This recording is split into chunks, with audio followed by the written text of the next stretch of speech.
I was cleaning out the basement that day, a task I'd been putting off for weeks. Dust-covered boxes, old furniture, and random junk were stacked haphazardly, turning the small space into a maze.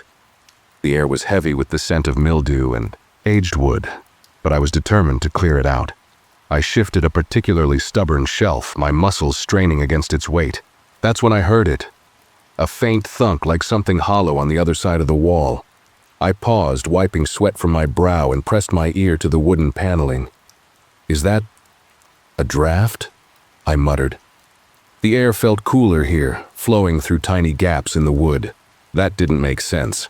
The basement was supposed to be sealed off with no windows or doors leading outside. Curiosity tugged at me, and I began tapping the wall, moving from one spot to the next until the hollow sound returned. The panel I tapped didn't match the rest of the wall.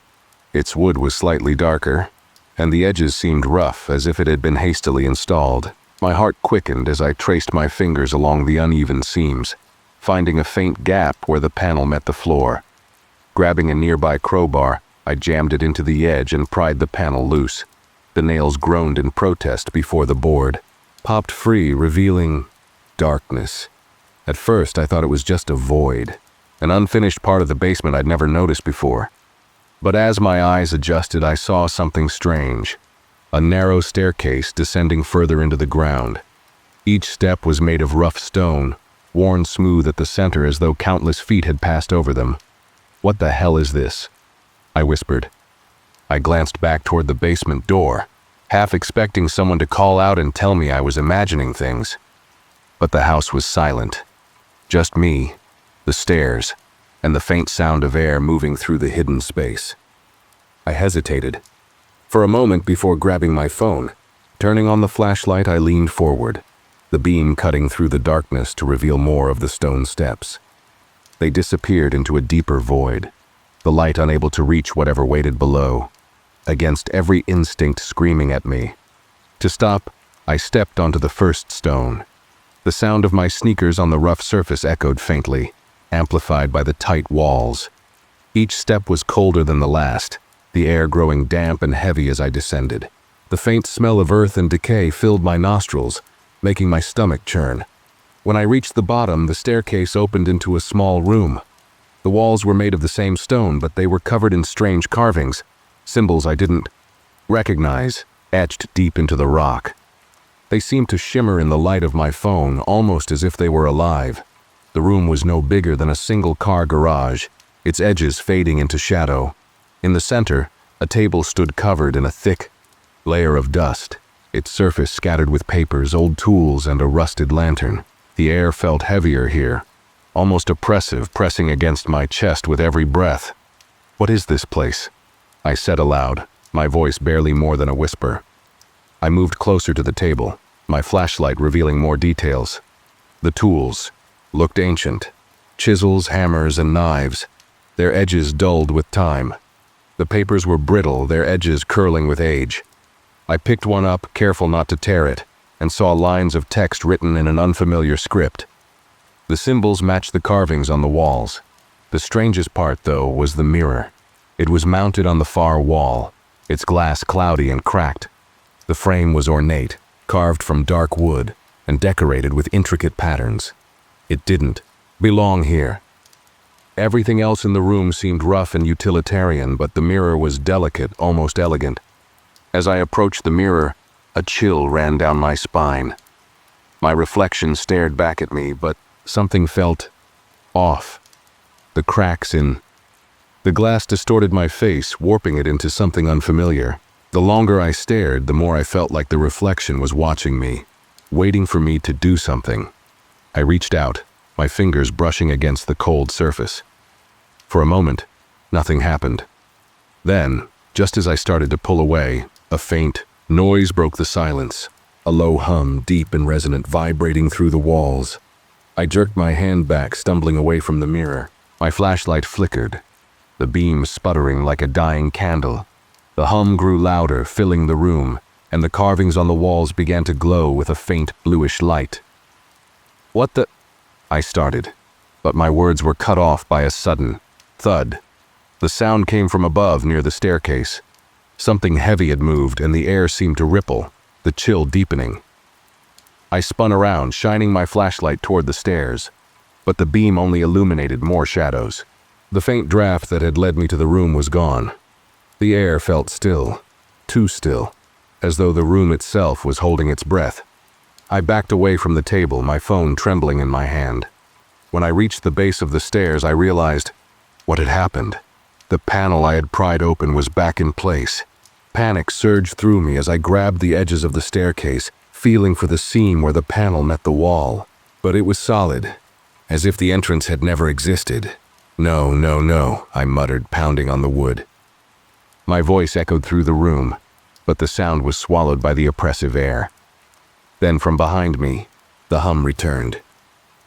I turned slowly, the flashlight beam shaking as it fell on the mirror.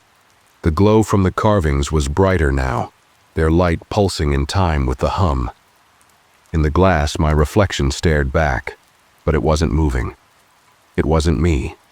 The figure in the mirror tilted its head, a slow, deliberate motion that sent a shiver down my spine. Then it smiled, and the hum became a roar. The hum had faded, but the room felt alive. Every shadow seemed to stretch a little longer, every sound a little sharper. I leaned against the cold stone wall, my breath uneven as I tried to process what I had just seen in the mirror. My reflection. No, it wasn't me, it couldn't have been. For a moment I debated climbing back up the stairs, pounding on the sealed panel until anyone, heard me. But the oppressive silence of the room seemed to mock me. I was trapped. And if I was stuck here, I had to figure out what this place was. I took another look around, letting the flashlight beam sweep across the walls. The carvings glowed faintly, their light pulsing like a heartbeat. The symbols were intricate and geometric, each one connecting to the next in a pattern that seemed to swirl endlessly. They were mesmerizing, pulling at my attention like invisible strings. My flashlight passed over the table again. Dust particles floated in the air, disturbed by my earlier movements. This time I noticed something I hadn't before, a book partially hidden beneath the tools. The cover was leather, cracked and faded with no title or markings. I reached for it hesitantly, my fingers brushing against the rough surface. As I opened the book, a faint whisper echoed through the room. It was soft, almost inaudible, but was there. I froze, my eyes darting toward the mirror. The glass remained still, the cracks refracting my flashlight's beam like a broken prism. But I couldn't shake the feeling that something was watching me. The pages of the book were thick and yellowed, filled with more of the strange symbols that adorned the walls. I traced my finger over one of the diagrams, a circular pattern that seemed to spiral inward infinitely. It reminded me of something, a sigil maybe, or a seal. Whatever it was, it felt wrong. As I turned the pages, more diagrams and symbols appeared, accompanied by lines of text in an unfamiliar script. The characters were sharp and angular, their arrangement chaotic yet deliberate. One page, however, stood out. It wasn't like the others. It was a drawing, crude but clear, a depiction of the mirror. Below the drawing, in a different script that I could almost recognize, were 3 words: "Do not enter." A chill ran through me. Was the mirror some kind of portal? A trap?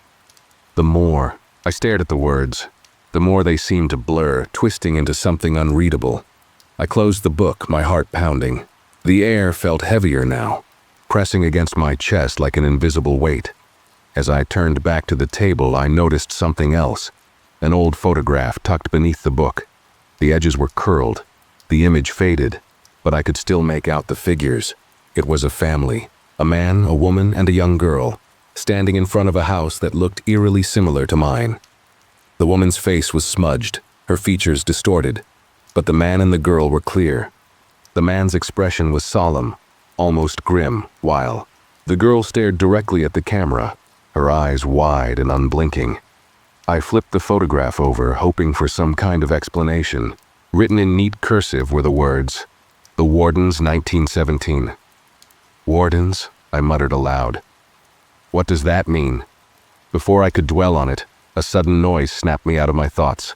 A faint creak, like a footstep on old wood. I whipped around, my flashlight darting toward the source of the sound. The beam fell on the mirror and my breath caught in my throat.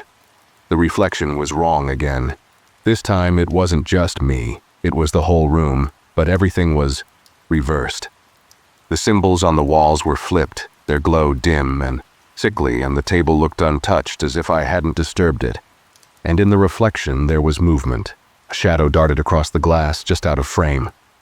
My pulse quickened as I stepped closer, my shoes scraping against the stone floor. The reflection didn't mimic my movements. Instead, it stayed perfectly still, as though it were watching me from the other side. "Hello?" I called out, my voice trembling. The shadow in the mirror stopped, then slowly turned toward me. It was human-shaped, but its edges were blurry, like smoke trapped in a jar. It tilted its head, and for a moment, I thought it might step forward. Instead, it raised an arm and pointed toward the table. I turned, half expecting to see someone standing there.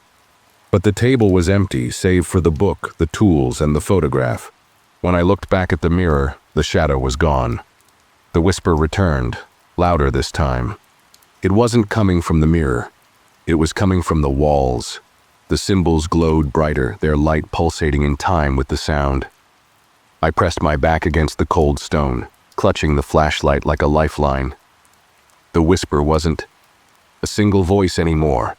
It was a chorus, overlapping and chaotic, filling the room with a low, droning hum. My chest tightened as the sound grew louder, almost unbearable. "Stop it!" I shouted, my voice cracking. And just like that, the whispers ceased. The silence that followed was worse. It was suffocating, pressing down on me like the room itself was alive. I stared at the mirror, half expecting the shadow to reappear, but the glass remained still. The only movement came from the glowing symbols, their light slowly fading back to a faint shimmer. My flashlight landed on something I hadn't noticed before. A small box on the floor near the base of the table. It was wooden, its surface worn and splintered, with a rusted lock holding it shut. I crouched down, running my fingers over the rough edges. The lock was fragile, barely holding together. With a hard tug, it snapped open, and the lid creaked as I lifted it. Inside was a key, long and ornate, its metal darkened with age. The handle was carved with more of the strange symbols, matching those on the walls. "What do you open?" I whispered, holding the key up to the light. The moment the words left my mouth, the room seemed to shift. The air grew colder, and the faint hum returned, rising steadily in volume. I stuffed the key into my pocket and backed away, my flashlight flickering as the glow from the walls intensified. The figure in the doorway didn't move. It stood there, backlit by the faint light from the basement, its features obscured in shadow. My heart raced as I gripped the flashlight tighter, the beam shaking in my hand. "Who's there?" I called out, my voice cracking. No response. The figure tilted its head slightly, the motion slow and deliberate. The hairs on the back of my neck stood up as the cold air in the room thickened, wrapping around me like a freezing blanket. "Stay back," I shouted, taking a cautious step toward the staircase. My foot barely touched the first stone step when the panel above slammed shut with a deafening thud, plunging the room into near total darkness. The symbols on the walls flared to life, their faint glow erupting into a bright, blinding light. The hum returned, louder than ever, vibrating through my skull. I covered my ears, but the sound seemed to come from within, resonating through every bone in my body. The carvings began to move. At first it was subtle, just a flicker, like shadows, playing tricks on my eyes. But then they twisted and warped, the lines writhing like snakes, forming new shapes that didn't make sense. The light pulsed in time with the hum, growing stronger with each beat. The table rattled violently, its legs scraping against the stone floor. The tools on top clattered and spun, the old rusted knives and chisels levitating into the air. I stumbled backward, my flashlight flickering wildly, the beam casting erratic shadows on the walls. A deep, guttural sound echoed through the room, low and primal. It didn't come from the mirror, the walls, or even the shadows. It came from the room itself. The carvings glowed brighter, their shifting patterns dizzying, and the air turned icy cold. Then, the tools attacked. The rusted chisel flew first, whizzing past my head and embedding itself into the wall behind me. I ducked instinctively, the motion sending me sprawling to the ground. The other tools followed, knives spinning through the air like darts, missing me by inches as I scrambled to my feet. One of the knives grazed my arm, slicing through my jacket, and leaving a shallow cut. I hissed in pain, clutching the wound as I backed toward the mirror. My flashlight hit the floor and rolled away, the beam illuminating the distorted reflections in the glass. The mirror wasn't still anymore. The cracks in the glass widened, spreading like jagged lightning bolts. My reflection stared back at me, but it didn't mimic my movements. It was moving on its own, its face twisted into a grotesque grin. Blood seeped from its eyes, staining the cracks as it reached out, its fingers pressing against the other side of the glass. I froze, unable to look away as the reflection leaned closer, its breath fogging the surface. The symbols on the walls pulsed faster, their glow casting the room in an eerie blue light. The tools clattered to the ground, and for a moment everything went still. Then the mirror exploded. Shards of glass flew in every direction, shimmering like fragments of a shattered star. I threw my arms up to shield my face, the force of the blast knocking me off my feet. The hum became a roar, deafening and relentless as the room seemed to collapse in on itself. When I opened my eyes, I realized I wasn't alone. From the jagged remains of the mirror, something began to crawl out. Its form was indistinct at first, a swirling mass of shadow and light, but it solidified with each passing second. It was humanoid but wrong, its limbs too long, its head tilted at an unnatural angle. The air grew colder as it moved toward me, its movements slow but deliberate. Its face was featureless save for two hollow pits where its eyes should have been. It didn't make a sound, but the roar in my ears grew louder with each step it took. I scrambled backward, my hands slipping on the cold, damp stone. My flashlight lay a few feet away, its beam flickering weakly. I lunged for it, my fingers closing. Around the handle just as the entity lunged. The entity's hand, or what passed for a hand, swiped through the air, narrowly missing my head. Its touch left a streak of frost on the stone wall, the temperature plummeting further. I swung the flashlight wildly, the beam cutting through the shadows, but it seemed unaffected. "Get away!" I shouted, my voice shaking as I backed into the far corner of the room. The entity stopped, its head tilting as though it was studying me. Then without warning, it lunged again, its long limbs reaching for my throat. I raised the flashlight and swung with all my strength, the metal body connecting with a sickening crack. The entity recoiled, its form flickering like static on an old TV. It let out a sound, a high-pitched screech that made my ears ring, and retreated toward the remnants of the mirror. I didn't wait to see what it would do next. I bolted for the staircase. The hum rose again, shaking the walls as I climbed the stone steps two at a time. The carvings on the walls pulsed erratically, their light casting disorienting patterns on the stairs. The entity's screech echoed behind me, growing closer with each second. When I reached the top, the panel was still shut. I slammed my fists against it, screaming for help, but the wood didn't budge.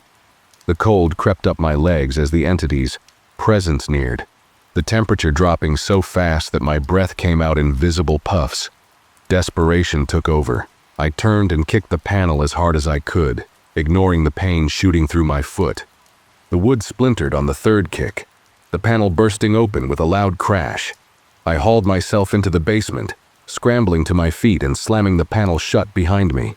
My chest heaved as I stumbled toward the basement door, throwing it open and collapsing into the hallway.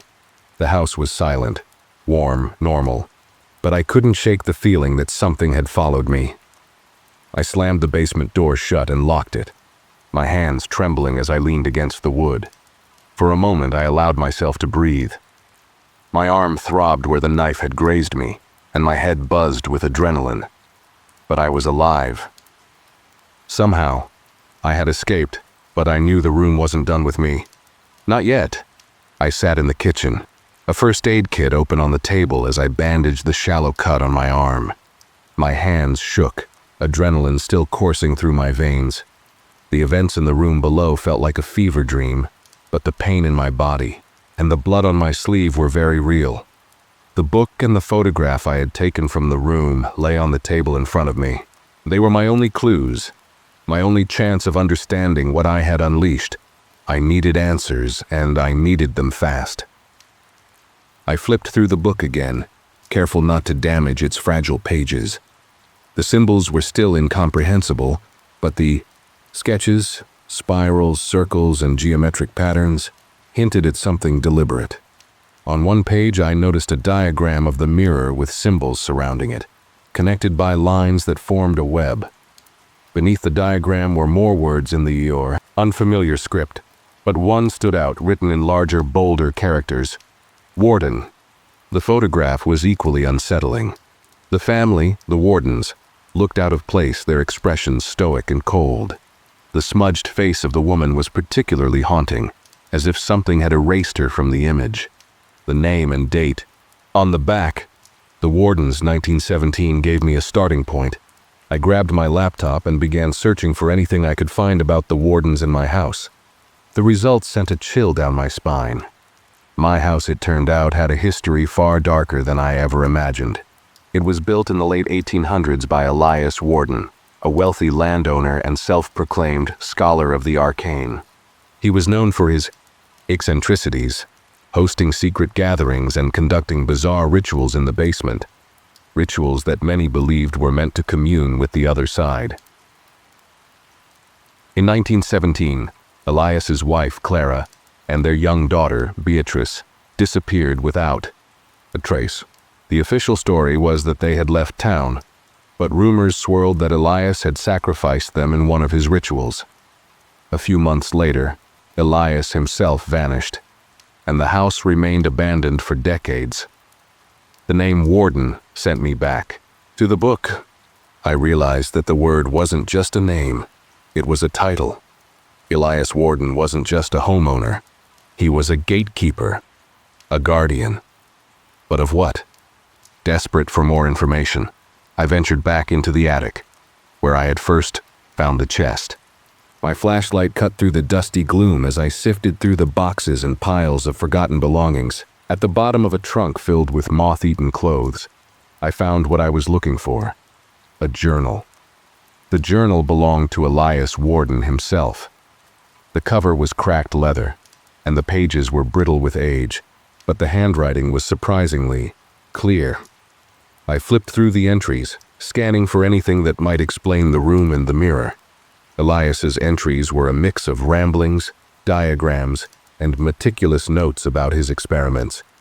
He described the mirror as a gateway, and the room as a sanctuary for containment. According to Elias, the mirror was a vessel for something ancient, something that existed beyond our understanding of time and space. The mirror holds them, one entry read. The carvings are the key. They bind the gate and keep it sealed. Without them, it will open and they will walk among us. Another entry, dated a few days before his wife and daughter disappeared, was even more chilling. Clara doesn't understand. She fears the mirror, but I know its power. Beatrice has begun to see them. She hears the whispers, the voices calling from the glass. They know her name. The final entry was barely legible, scrawled in frantic, jagged letters. It must stay closed. The seal cannot break. The Wardens must stand guard, or all will be lost. The pieces began to fall into place. The room wasn't meant to be hidden. It was meant to be locked. The carvings on the walls, the tools on the table, even the mirror itself. They were all part of a system designed to contain whatever was on the other side. But the seal had been weakened. The carvings on the walls had started to fade, and the symbols in the book matched those that had been glowing earlier. By disturbing the room, I had broken the fragile balance Elias had tried to maintain. And now, whatever was in the mirror was trying to escape. I needed more context, so I decided to dig deeper into local history. A trip to the town library seemed like the next logical step. The building was nearly empty when I arrived, its quiet halls filled with the faint scent of old paper and varnished wood. I approached the front desk, where an elderly librarian greeted me with a polite smile. "Excuse me," I said, trying to keep my voice steady. "I'm looking for records about a family called the Wardens.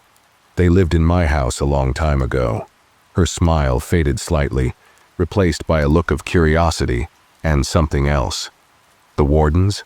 she repeated. "You're not the first person to ask about them." She disappeared into the archives and returned with a box of faded documents. Among the items were property deeds, newspaper clippings, and an old map of the house's original layout. The most chilling find was a news article from 1917 titled, "Mystery Surrounds Disappearance of Warden Family."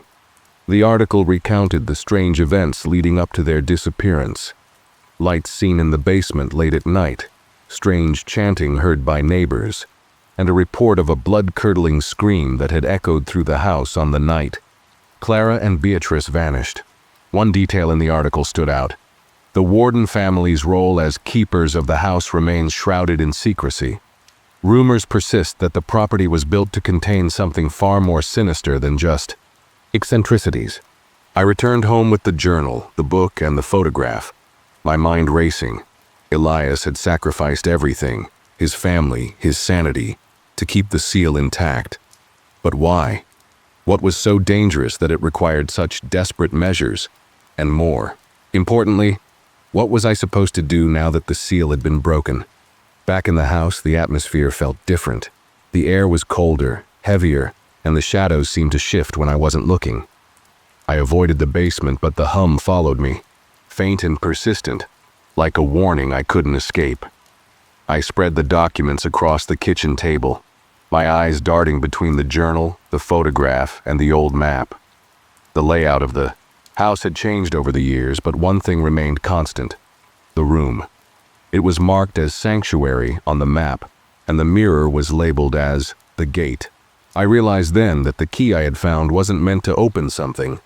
It was meant to lock it. My hands trembled as I picked up the key, its intricate carvings cold and sharp against my skin. If Elias's notes were right, I had only one option: to restore the seal and trap whatever was trying to escape. But the thought of going back into that room, facing the mirror again, made my stomach churn. As I stood there, the hum grew louder, and a faint whisper echoed from the direction of the basement. It wasn't just one voice. It was many, overlapping, and chaotic, calling my name. The room was waiting. The hum wasn't just in the basement anymore. It echoed throughout the entire house, growing louder with each passing second.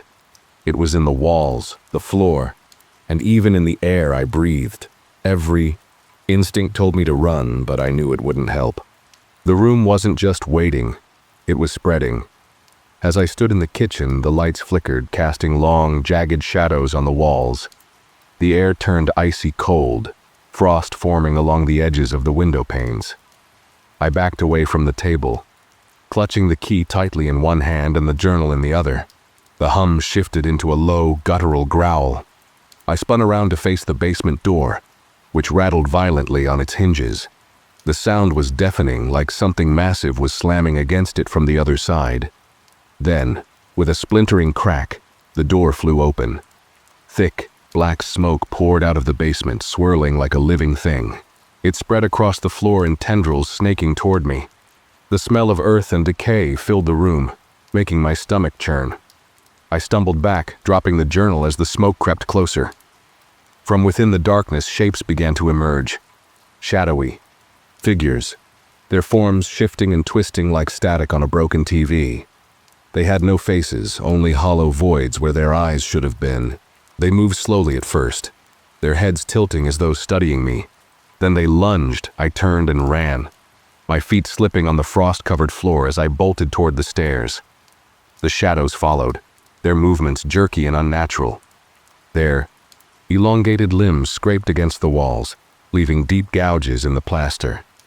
I tripped over the edge of the rug, falling hard onto the stairs. Pain shot through my knee, but I didn't stop. Scrambling to my feet, I climbed as fast as I could, gripping the railing for support. The shadows swarmed the base of the stairs, their guttural growls echoing behind me. Reaching the top, I slammed. The door shut and locked it. My hands trembled as I pressed my back against the wood, gasping for air. But the house wasn't safe anymore. The hum grew louder, vibrating through the walls. Every light in the house flickered, then shattered in a spray of sparks. In the sudden darkness, I heard them, the whispers, overlapping and chaotic, growing louder until they were a roar. The shadows were inside. I grabbed the flashlight from the hallway table and flicked it on, the beam cutting through the gloom. The shadows writhed and twisted, their forms blending into one another as they crawled across the walls and ceiling.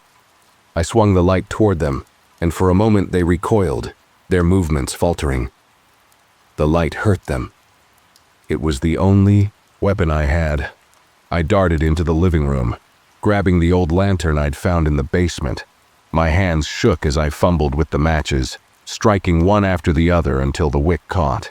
The warm glow of the lantern pushed back the darkness, the shadows retreating to the edges of the room.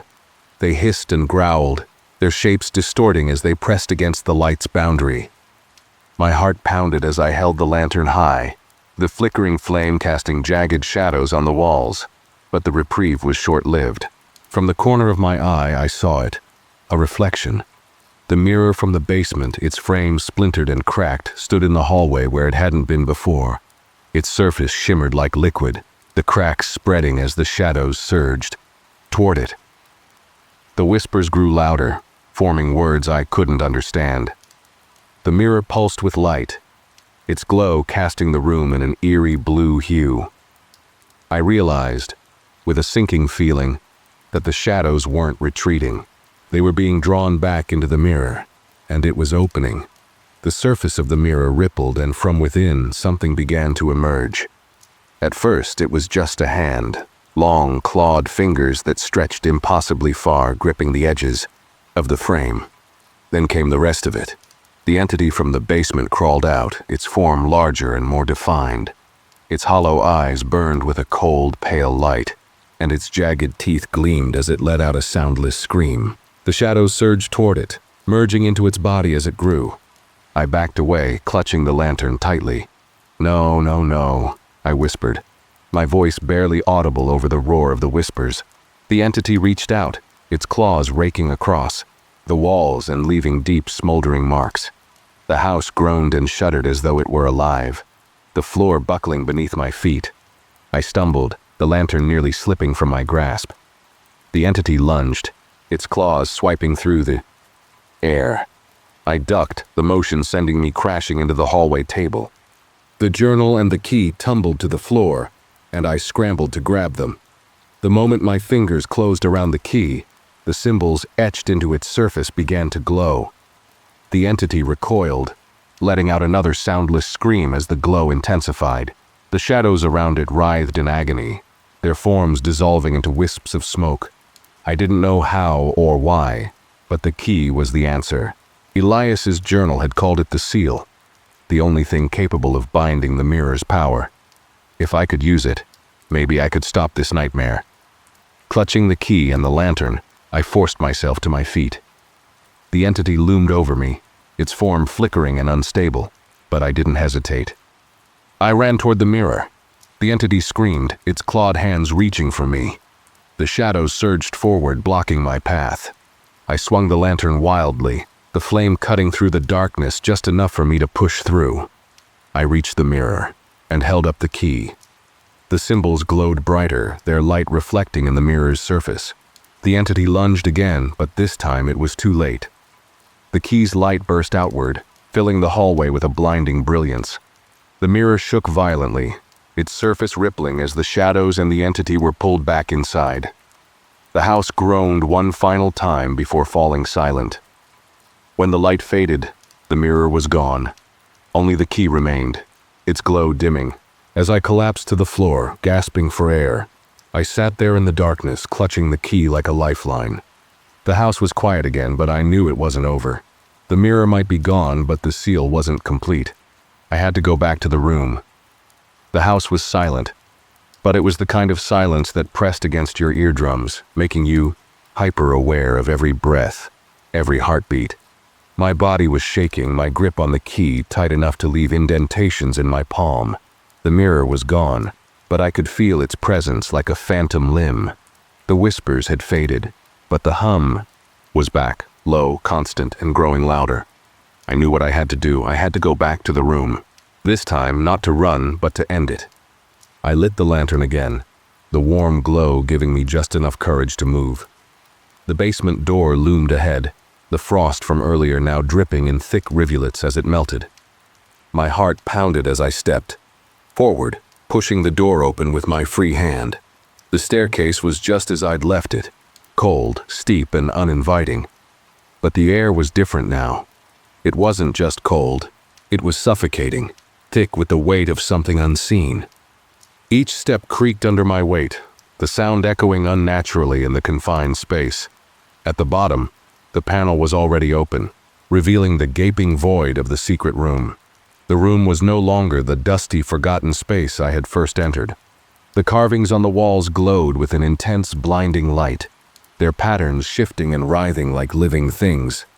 The air vibrated with energy, and the ground felt unstable beneath my feet. In the center of the room stood the mirror, restored to its full form. Its surface shimmered like liquid silver, and the cracks were gone. But it wasn't just a mirror anymore. It was a portal, its edges glowing with the same eerie blue light as the carvings. As I stepped closer, the hum intensified, and the symbols on the key in my hand began to glow faintly in response. The mirror pulsed, the surface rippling as if something massive was pressing against it from the other side. The hum shifted into a deep resonant growl that shook the walls, sending dust and debris raining from the ceiling.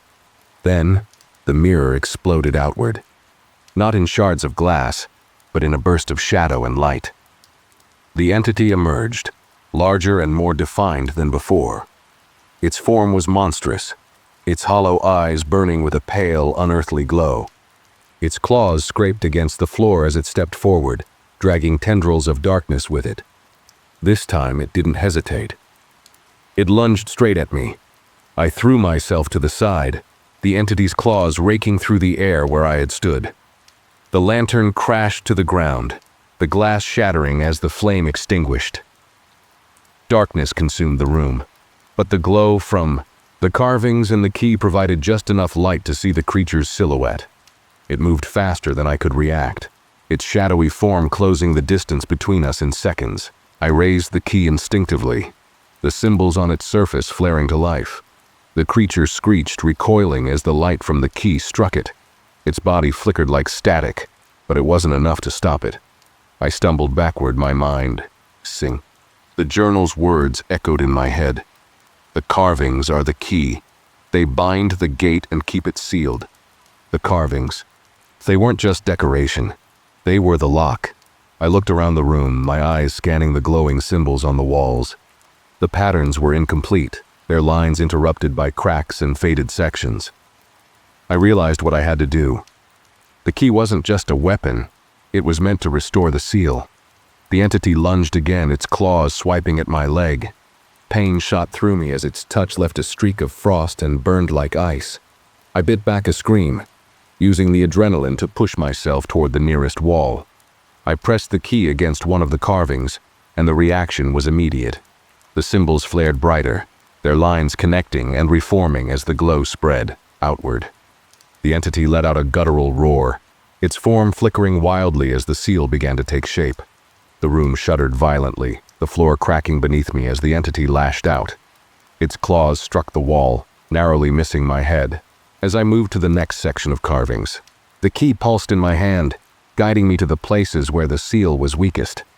One by one, I pressed the key against the walls, the symbols flaring to life and linking together. The more I completed, the weaker the entity became. Its movements grew slower, more erratic, but its attacks were still dangerous. As I reached the final section, the ground beneath me gave way. I fell hard, landing on my side as the key slipped from my grasp. The entity loomed over me, its hollow eyes burning with fury as it raised its claws for the final blow. I scrambled for the key, my fingers brushing against its cold surface just as the entity struck. I rolled to the side, the claws slamming into the ground and leaving deep gouges in the stone. With a burst of desperation, I lunged forward, slamming the key into the final section of carvings. The room erupted in light, brighter than anything I had ever seen. The carvings pulsed in unison, their lines connecting and forming a perfect, seamless seal. The entity let out a deafening scream, its body convulsing as the light consumed it. The mirror shattered, the shards dissolving into smoke as the entity was pulled back inside. The walls stopped shaking and the hum faded into silence. When the light finally dimmed, the room was still. The carvings glowed faintly, their lines steady and unbroken. The mirror was gone, completely erased, as though it had never existed. Collapsed onto the cold stone floor, my body trembling with exhaustion. The key lay beside me, its symbols dark and inert. It was over. I don't know how long I lay there staring at the ceiling as the weight of what had just happened settled over me. Eventually, I forced myself to my feet, my body aching with every movement. The stairs were still intact, the panel at the top slightly ajar. Clutching the key and the journal, I climbed the steps, each one feeling heavier than the last. When I emerged into the basement, the warm air hit me like a wave, banishing the cold that had seeped into my bones. I locked the panel behind me, this time hammering nails into the wood until I was certain it wouldn't open again. As I stepped into the hallway, I paused, glancing back toward the basement door. The hum was gone, replaced by an almost oppressive silence. The house felt normal again, but I knew better. The room was sealed, but the danger hadn't disappeared. It was contained for now. And as I held the key in my hand, I realized my role wasn't over. The wardens had been keepers of the gate, and now, so was I. The house was quiet. Too quiet. For the first time in what felt like days, there was no hum, no whispers, no flickering lights, just silence. I stood in the hallway staring at the basement door. The wood was scuffed, marked by the countless times it had been slammed, shut, clawed at, and battered. Now it stood still, locked and sealed, but the stillness wasn't comforting. It was suffocating. I moved through the house like a ghost, my body aching with every step. The walls bore scratches and gouges from the entity's attacks, and shattered glass littered the floor where light fixtures had exploded. The air still smelled faintly of burnt wood and melted frost. The kitchen table was just as I'd left it, the journal and photograph lying side by side. The photograph of the Warden family stared up at me, their faces hauntingly still. Elias Warden's stern expression seemed to carry a warning I hadn't noticed before, as if he knew what this house was capable of, as if he had known what I would have to face. I picked up the journal and slid it into the chest in the attic, alongside the key.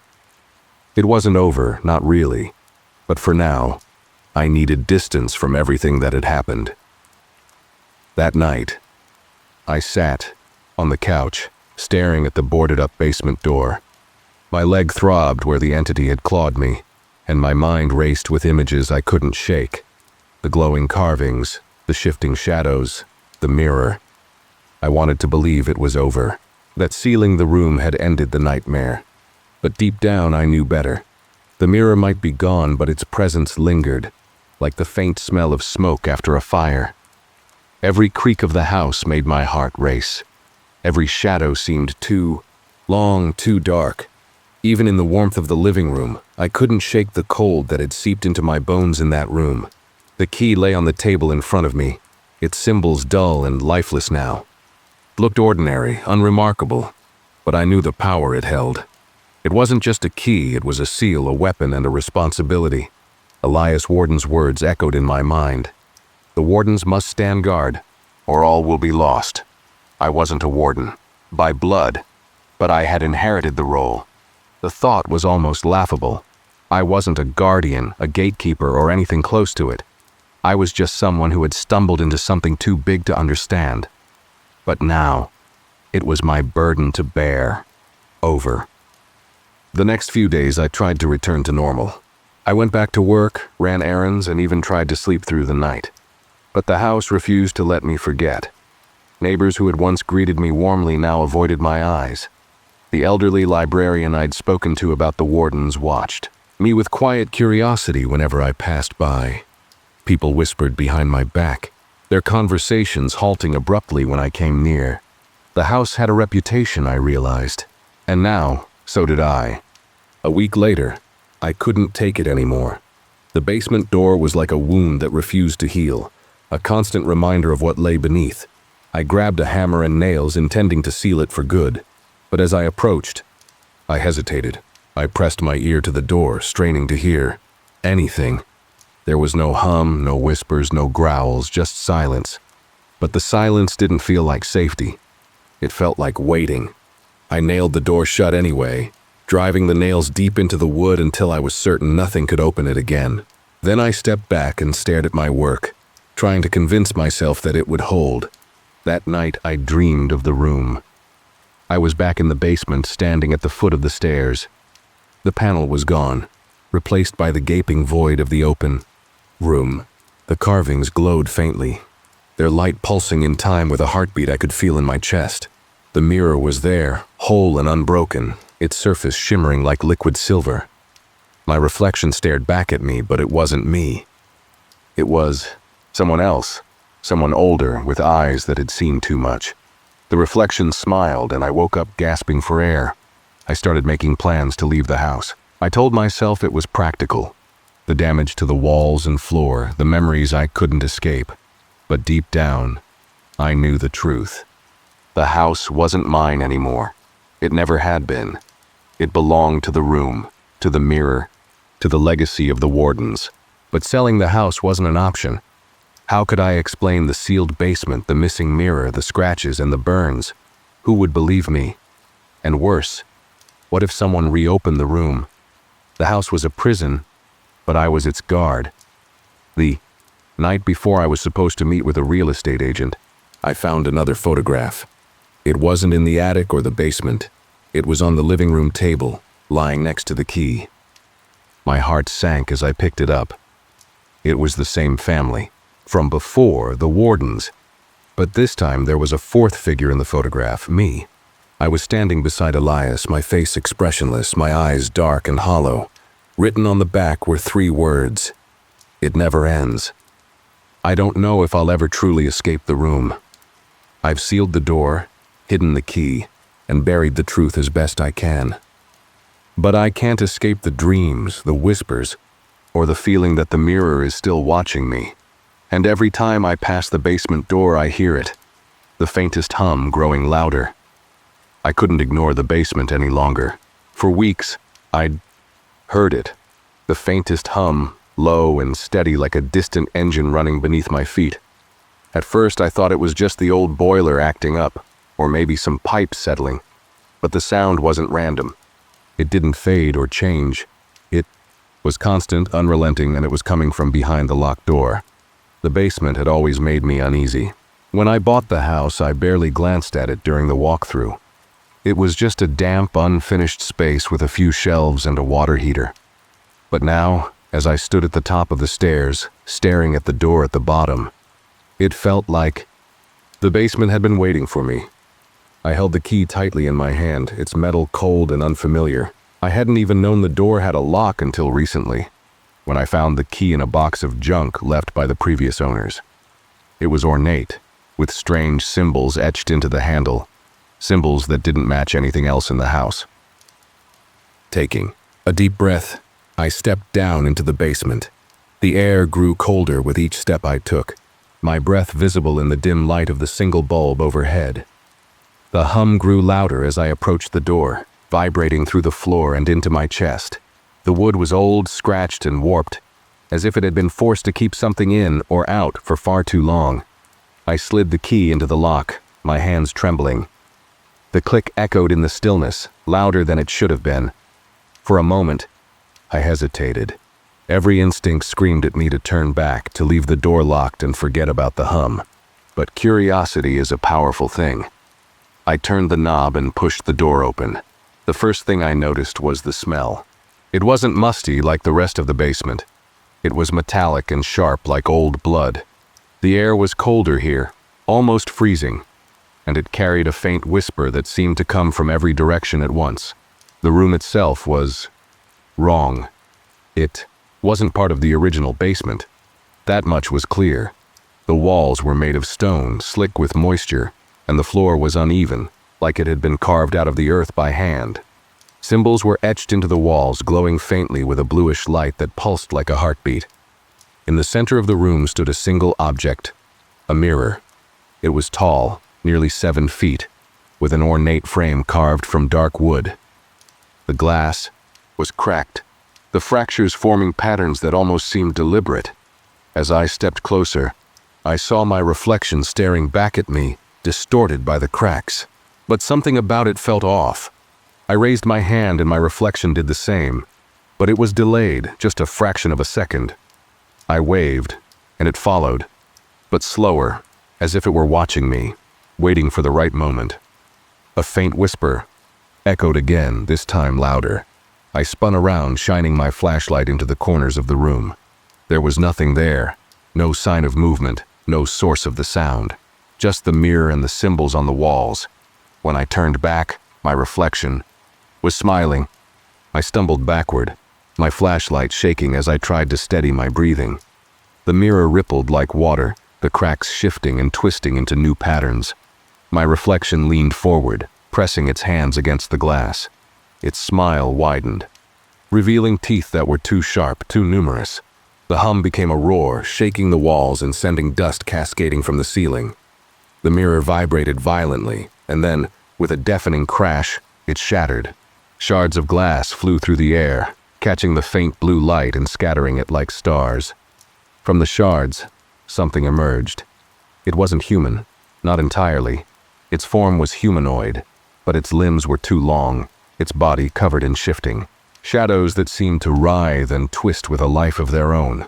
Its face was featureless, save for 2 glowing eyes that burned with an otherworldly light. It let out a guttural roar, its voice echoing in my chest like the hum had before. And then it lunged. I ducked just as its claws swiped through the air, missing my head by inches. The cold emanating from its body was suffocating, freezing the moisture in the air and leaving frost on the stone walls. I scrambled backward, grabbing a shard of glass from the broken mirror. The creature lunged again and I swung the shard blindly. It connected, slicing through the shadows with a hiss. The creature recoiled, its form flickering like static on an old TV. For a moment I thought I had a chance. Then the symbols on the walls flared to life, their glow bright and blinding. The creature roared again, this time in triumph, as it drew power from the carvings. The walls began to shift, the symbols rearranging themselves into patterns I couldn't comprehend. The room felt alive, pulsing and breathing in time with the creature's movements. I knew I couldn't fight it here, not in its domain. I bolted for the door, the cold biting at my heels as the creature gave chase. Its claws raked the stone floor, the sound piercing and shrill. I reached the threshold just as the walls began to close in, the stone folding inward like a mouth preparing to swallow me whole. Throwing myself through the doorway, I slammed the door shut and twisted the lock. The hum stopped instantly, replaced by silence so absolute it was deafening. I collapsed against the door, my chest heaving, my body trembling. My breath came out in ragged gasps, the cold still clinging to my skin. The key in my hand was warm now, its symbols glowing faintly in the dim basement light. I had escaped, but I knew it wasn't over. As I climbed back up the basement stairs, I felt the weight of the key in my hand like an anchor. The door was locked again, the room sealed for now, but the hum was still there, faint and distant as though it were waiting. In the days that followed, I tried to convince myself that the room was just a figment of my imagination, a hallucination, brought on by stress or fatigue. But the frost on the basement door, the glowing key, and the scratches on my arm were proof that it was real. And every night, as I lay in bed, I heard it, the faint whisper of the basement calling my name. It started with a text. "Yo, Alex, you gotta check out this gig. Huge payoff, no sweat." Sam always had a knack for finding trouble disguised as opportunity. I rolled my eyes at the message but replied anyway. "Sounds sketchy, man. Be careful." That was the last I heard from him. 3 days later, Sam was missing. At first, it didn't seem like a big deal. Sam wasn't exactly the type to stick to schedules or keep his phone charged. He could go off the grid for days chasing his next thrill. But when his roommate called me, panicked, saying Sam's bed hadn't been slept in and his car was still parked outside, my gut twisted. Something wasn't right. The police shrugged it off. Adults have the right to disappear, they said, displaying a level of indifference that made my blood boil. But Sam wasn't the kind of guy to vanish without bragging about his latest adventure. That silence, it wasn't normal. I couldn't sleep. Every time I closed my eyes, I pictured Sam. Was he hurt? Trapped? Worse? The nights dragged on, each one darker and quieter than the last.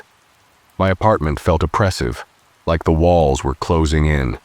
I spent hours glued to my laptop, scouring forums and news sites for clues. That's how I stumbled into the abyss.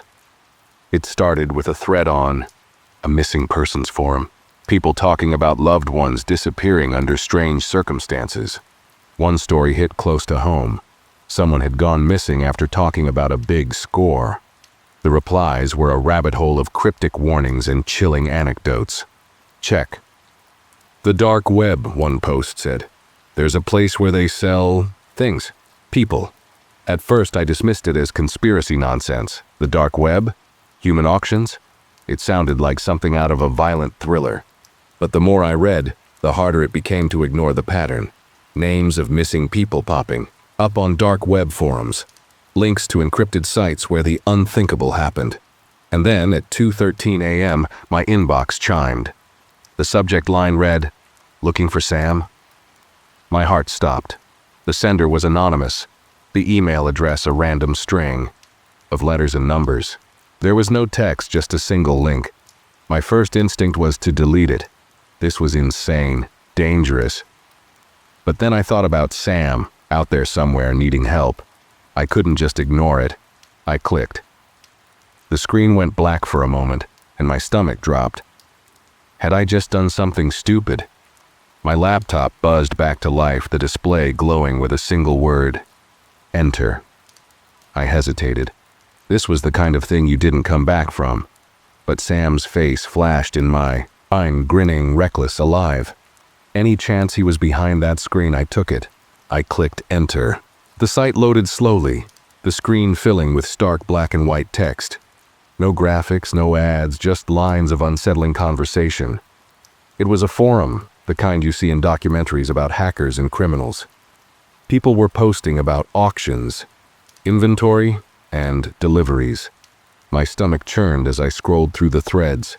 One title stopped me cold. Living assets, newly acquired. I clicked on it, and my breath caught. The first post was a grainy photo. It was blurry, like it had been taken in a rush, but I recognized the figure instantly. Sam. He was sitting in a dark room, wrists bound, eyes wide with terror. I stared at the screen, frozen. My mind was racing, screaming at me to close the laptop, to call the police, to do anything but stay on this cursed site. But I couldn't look away. Beneath the photo was a chilling caption. Auction begins in 48 hours. I sat in my dimly lit apartment, the glow of my laptop screen casting eerie shadows on the walls. The USB drive sat next to me, like some cursed artifact, its contents burning in my mind. Sam's face, bruised and terrified, was seared into my memory. My hands hovered over the keyboard, trembling. No idea what I was entering, but it didn't matter. Sam's life was on the line. I had to get into the dark web. The gateway. I'd heard of the dark web before. Everyone had. It was the stuff of urban legends and late-night Reddit threads, a hidden underbelly of the internet where lawlessness thrived. Drugs, weapons, stolen identities, human trafficking. It was all there if you knew where to look. But it wasn't a place you could just Google. I opened a Tor browser, the first step into the unknown. Every click felt like a descent into an abyss. Guides, forums, and cryptic message boards filled my screen as I searched for a way in. My heart pounded with every new lead, every shady link that could lead to Sam, or destroy my computer. Finally, I found it. a forum thread buried under layers of encryption filled with jargon that made my head spin. But one phrase stood out, clear as day. Live auction, human assets. I clicked the link, swallowing hard as a new window opened. A simple login screen appeared, its stark design more chilling than any flashy graphics could have been. The cost of entry: the forum required credentials, ones I didn't have. New users must submit a token of credibility, the instructions read. My stomach sank as I realized what that meant. I'd need to pay, and not in dollars. I scrambled to figure out cryptocurrency, setting up a Bitcoin wallet and transferring funds from my savings. The transaction felt surreal, like I was trading pieces of my soul for access to hell. After hours of fumbling, I finally received an email. It contained a string of characters, my key to the auction site, the marketplace. The site loaded with an ominous silence, its interface as polished as any major retailer's. Categories filled the screen, each one more horrifying than the last. Labor, assets, companionship services, rare finds.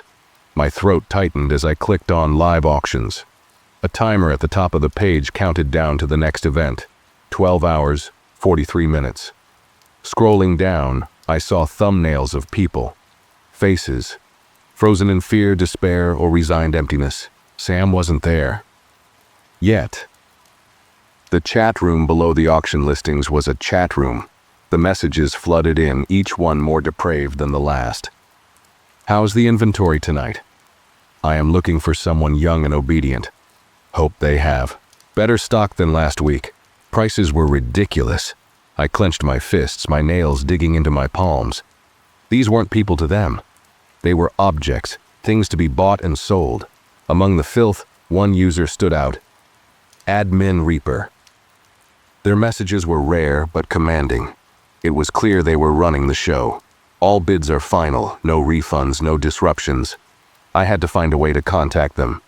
If anyone knew where Sam was, it was Reaper. A dangerous gamble. I typed a message, my fingers shaking. Looking for a specific asset. Male, mid-20s, blonde hair, green eyes. Recently acquired. For a moment, the chat was silent. Then a reply. Private message. Now. A new window popped up. It was from Reaper. Details. Now. I hesitated. I didn't want to give away too much, but I needed information. I have reason to believe you have someone I know. He's not inventory. He was taken. I need to know where he is. The response was almost immediate. Do not waste my time. State your purpose, or you'll be blocked. I took a deep breath and lied through my teeth. I want to buy him back. Name your price. A pause. Then, join the auction. Prove you're serious. We'll see. The countdown loomed like a guillotine. I spent the next hours scouring the site, trying to learn its rules and how the auctions worked. Everything was anonymized. Usernames, payments, even the identities of the assets until the final sale. The process was designed to ensure complete secrecy. But there was one way to bypass it. A premium buyer's pass. It required a hefty deposit, one I didn't have. Desperation clawed at me as I sold my guitar, my laptop, and anything else of value. It wasn't enough. Then I remembered Sam's parents. I hated myself for what I was about to do, but I called them. Feigning calm, I told them I needed money to hire a private investigator to find Sam. They wired me the cash within minutes. It wasn't just my savings on the line now, it was theirs too. When the timer hit 0, the screen refreshed. A live feed appeared, showing a stark, cold room with a single chair in the center. A man stood off to the side, his face obscured by a mask. He spoke, his voice distorted. Welcome. Tonight's inventory is exclusive. Let's begin. One by one, people were brought into the room. Men, women, even children. Their eyes darted around, their fear palpable. Each time, the masked man would list their qualities, and the bidding would start. My stomach churned as the prices climbed higher and higher. Then finally they brought in Sam. He was alive, but barely.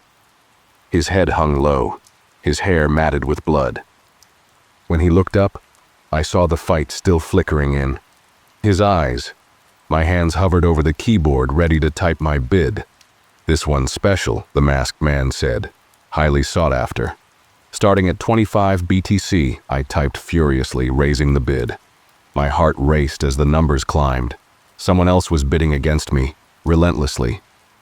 A message appeared on my screen. It was from Reaper. "Careful.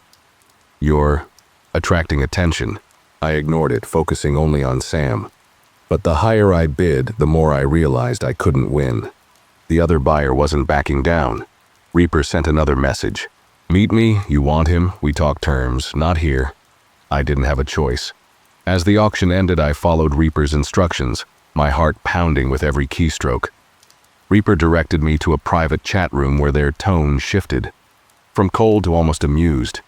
"You've got guts, but guts don't win auctions, money does."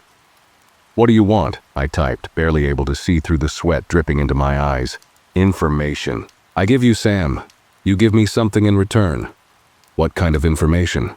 The reply sent a chill down my spine. "Everything you've learned so far. Every document, every file. You're not just a buyer, are you? You're a problem, and I deal with problems." I stared at the screen, torn between two impossible choices. Reaper had all the power, and I was playing with fire. Finally, I typed the words that would seal my fate. "Deal." Reaper's response was instantaneous. "Good. Instructions to follow. Don't screw this up." The chat window closed, leaving me alone in the suffocating silence of my apartment. For the first time that night, I wondered if I'd just sold my soul. Entering the dark web, narration style, wandered 800 words. It started with a dare, a stupid, reckless dare. "If you want to find him, you'll have to go where the police won't," my friend Lucas had said. Leaning in close, his voice barely a whisper. "You'll have to go dark." At first, I thought he was joking. The dark web? It sounded like the stuff of urban legends. Horror stories spun by tech geeks to scare people off the internets. Seedier corners. But Lucas wasn't laughing. His eyes bore into mine, heavy with the weight of his warning. "You don't just stumble onto the dark web," he continued. "You need access, a guide, and a strong stomach." I spent hours researching that night. My room lit only by the pale glow of my laptop. Everything I read was a warning. Tales of people disappearing after visiting certain sites, of cursed images that drove viewers mad, of snuff streams and human trafficking auctions.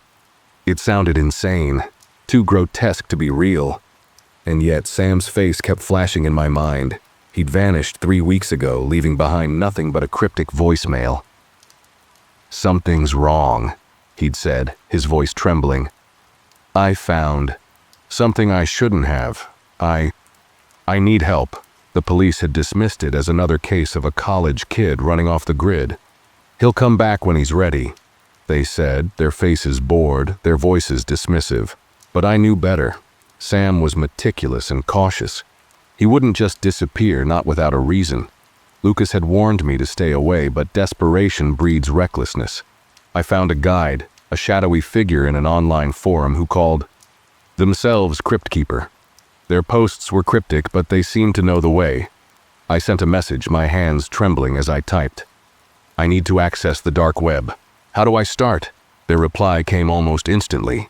"Install Tor. I'll send you a key." Tor was like peeling back the skin of the internet, exposing its raw, festering underbelly. The browser felt alien, stripped of the glossy, user-friendly design I was used to. It was sterile, functional, and unnervingly quiet. Crypt Keeper's instructions guided me through each step, installing encryption tools, masking my IP, and finally accessing the Onion network. The key they'd sent unlocked a directory of links, cryptic strings of numbers and letters that led to places with names like The Abyss, Purgatory Exchange, and Red Room Market. Each click felt like a step into quicksand, pulling me deeper into a world I wasn't sure I could escape. I started small, visiting forums and chat rooms where anonymity was sacred, and the rules were simple.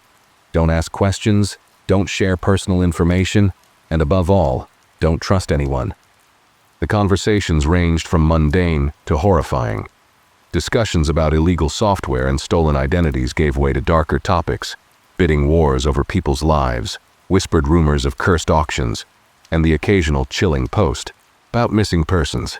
It was in one of these forums that I saw it. Lot S42. Male, early 20s. Condition, excellent. Starting bid, $50,000. The post was accompanied by a grainy photo. My heart stopped. It was Sam. I stared at the screen, my breath caught in my throat. The image was unmistakable. His face pale and drawn, his eyes wide with terror. He was bound to a chair in a dimly lit room, the shadows behind him stretching like claws. The post had only been up for an hour, but the bids were climbing fast. $60,000, $75,000, $100,000. My hands shook as I reached for my phone. "Lucas," I said, my voice barely above a whisper. "I found him." Lucas didn't believe me at first. "That's insane," he said, his voice laced with disbelief. "You're telling me Sam's being sold on some human trafficking auction. Do you even hear yourself?" "I saw the picture, Lucas," I snapped, my frustration boiling over. "It's him, he's alive. But if we don't act fast..." "What do you want me to do?" He interrupted. "Call the cops? You really think they're going to storm the dark web because of a blurry photo?" I didn't have an answer. The world I'd stumbled into was beyond their jurisdiction, beyond their understanding. If I wanted to save Sam, I'd have to do it myself. Crypt Keeper was my only lead. I sent them a desperate message, attaching the post as proof. "I need to stop this auction. Tell me how." Their response was chillingly casual. "You don't stop it, you win it." The idea was absurd. The bids were already in the six figures, and I was a broke college student with barely enough to cover rent. But Crypt Keeper had anticipated my hesitation. "There's another way," they wrote. "You can meet the seller, negotiate." "How?" I typed back, my heart racing. "I'll set it up, but it'll cost you." The price wasn't money, it was trust. Crypt Keeper needed access to my computer, my files, my identity. "It's the only way," they claimed, their words dripping with veiled threats. "If you want Sam, you'll have to play by their rules." I hesitated, my finger hovering over the keyboard. Every instinct screamed to stop, to unplug my laptop and walk away. But Sam's face haunted me, his eyes pleading silently from that cursed photo, against my better judgment, I agreed. The process was invasive. My screen flickered and glitched as Crypt Keeper's program took control. Files opened and closed at random, my webcam light blinking ominously. They asked for personal information, names, addresses, passwords, each question more intrusive than the last. By the time it was over, I felt exposed, like I'd stripped away every layer of protection I had. "Good," Crypt Keeper finally said. "Now we can begin." They sent me a link. A private auction room, buried deep within the network. The page was stark and minimal, its black background making the white text almost blinding. At the top was a timer, counting down in ominous red digits. Below it was the list of bidders, each identified only by a random string of letters and numbers. And there at the bottom was Lot 42. The bidding was relentless, each new offer sending my heart into overdrive. $125,000, $150,000, $200,000. I could only watch in helpless silence, the numbers climbing higher and higher. Crypt Keeper had warned me not to bid yet. "Wait until the timer hits 0, they'd said. "That's when the real game begins." The final seconds ticked down, the tension in my chest unbearable. And then, as the timer hit 0, the page went blank. For a moment I thought I'd lost. But then a new message appeared. "Congratulations, bidders, let the negotiations begin." The message hung on my screen, its stark white letters glowing against the black void. "Congratulations, bidders, let the negotiations begin." I stared. At the words, my hands clammy and trembling. I wasn't the only one who had reached this point. There were others. Anonymous bidders who had also fought for the twisted prize. But I wasn't here to win. I was here to stop this. To save Sam. The page refreshed, revealing a live chat window. The silence in my room was oppressive, broken only by the faint hum, my laptop's fan. Then one by one messages began to appear in the chat. Lot Aja 42. My offer? $250,000. Full payment upon delivery. I can pay $275,000. Immediate transfer. The names beside the bids were nothing more than random strings of letters and numbers, but their tone was cold and calculated. These weren't people, they were predators. As the bids rolled in, another window opened. This one wasn't text, it was a video feed. My breath caught in my throat as Sam's face appeared on the screen. He was slumped in a chair, bound by thick, dark ropes that cut into his skin.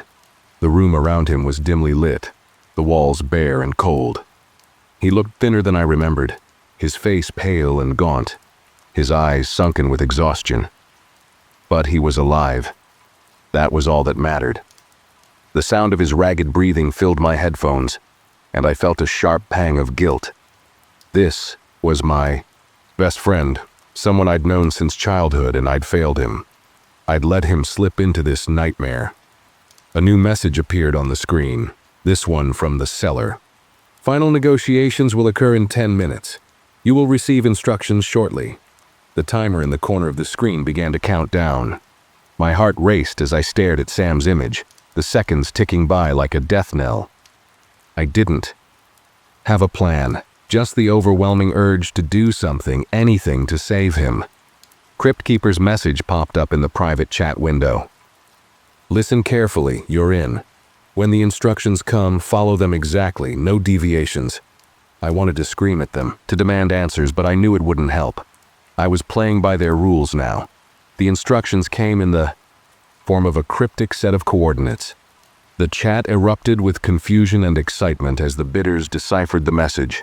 My stomach churned as I realized what it meant. This wasn't just an online auction. This was going offline. Crypt Keeper confirmed my fears moments later. They want to meet in person. If you want Sam back, you'll need to go. I'll guide you. Guide me? I typed back furiously. You're not the one walking into the lion's den. No, they replied, their tone calm, detached. But I've been there before, trust me. The coordinates led to an abandoned industrial district on the outskirts of town. A labyrinth of crumbling warehouses and graffiti-covered walls. The journey there felt surreal. The city's familiar lights and sounds fading into a suffocating silence as I ventured deeper into the darkness. Crypt Keeper's instructions buzzed in my headphones, their voice a low, steady drone. Don't park too close. Don't draw attention. Keep your head down. The warehouse loomed ahead, a hulking shadow against the night sky. Its broken windows stared like empty eyes, and the air was thick with the stench of oil and decay. My footsteps echoed as I approached, each step heavier than the last. I clutched the burner phone Crypt Keeper had insisted I bring, its screen, displaying their final message. They won't hurt you if you follow the rules. Act like you belong. The entrance was guarded by two men, their faces obscured by dark masks. They didn't speak or move as I approached. One of them held out a hand, and I hesitated before handing over my phone. He inspected it briefly, then nodded.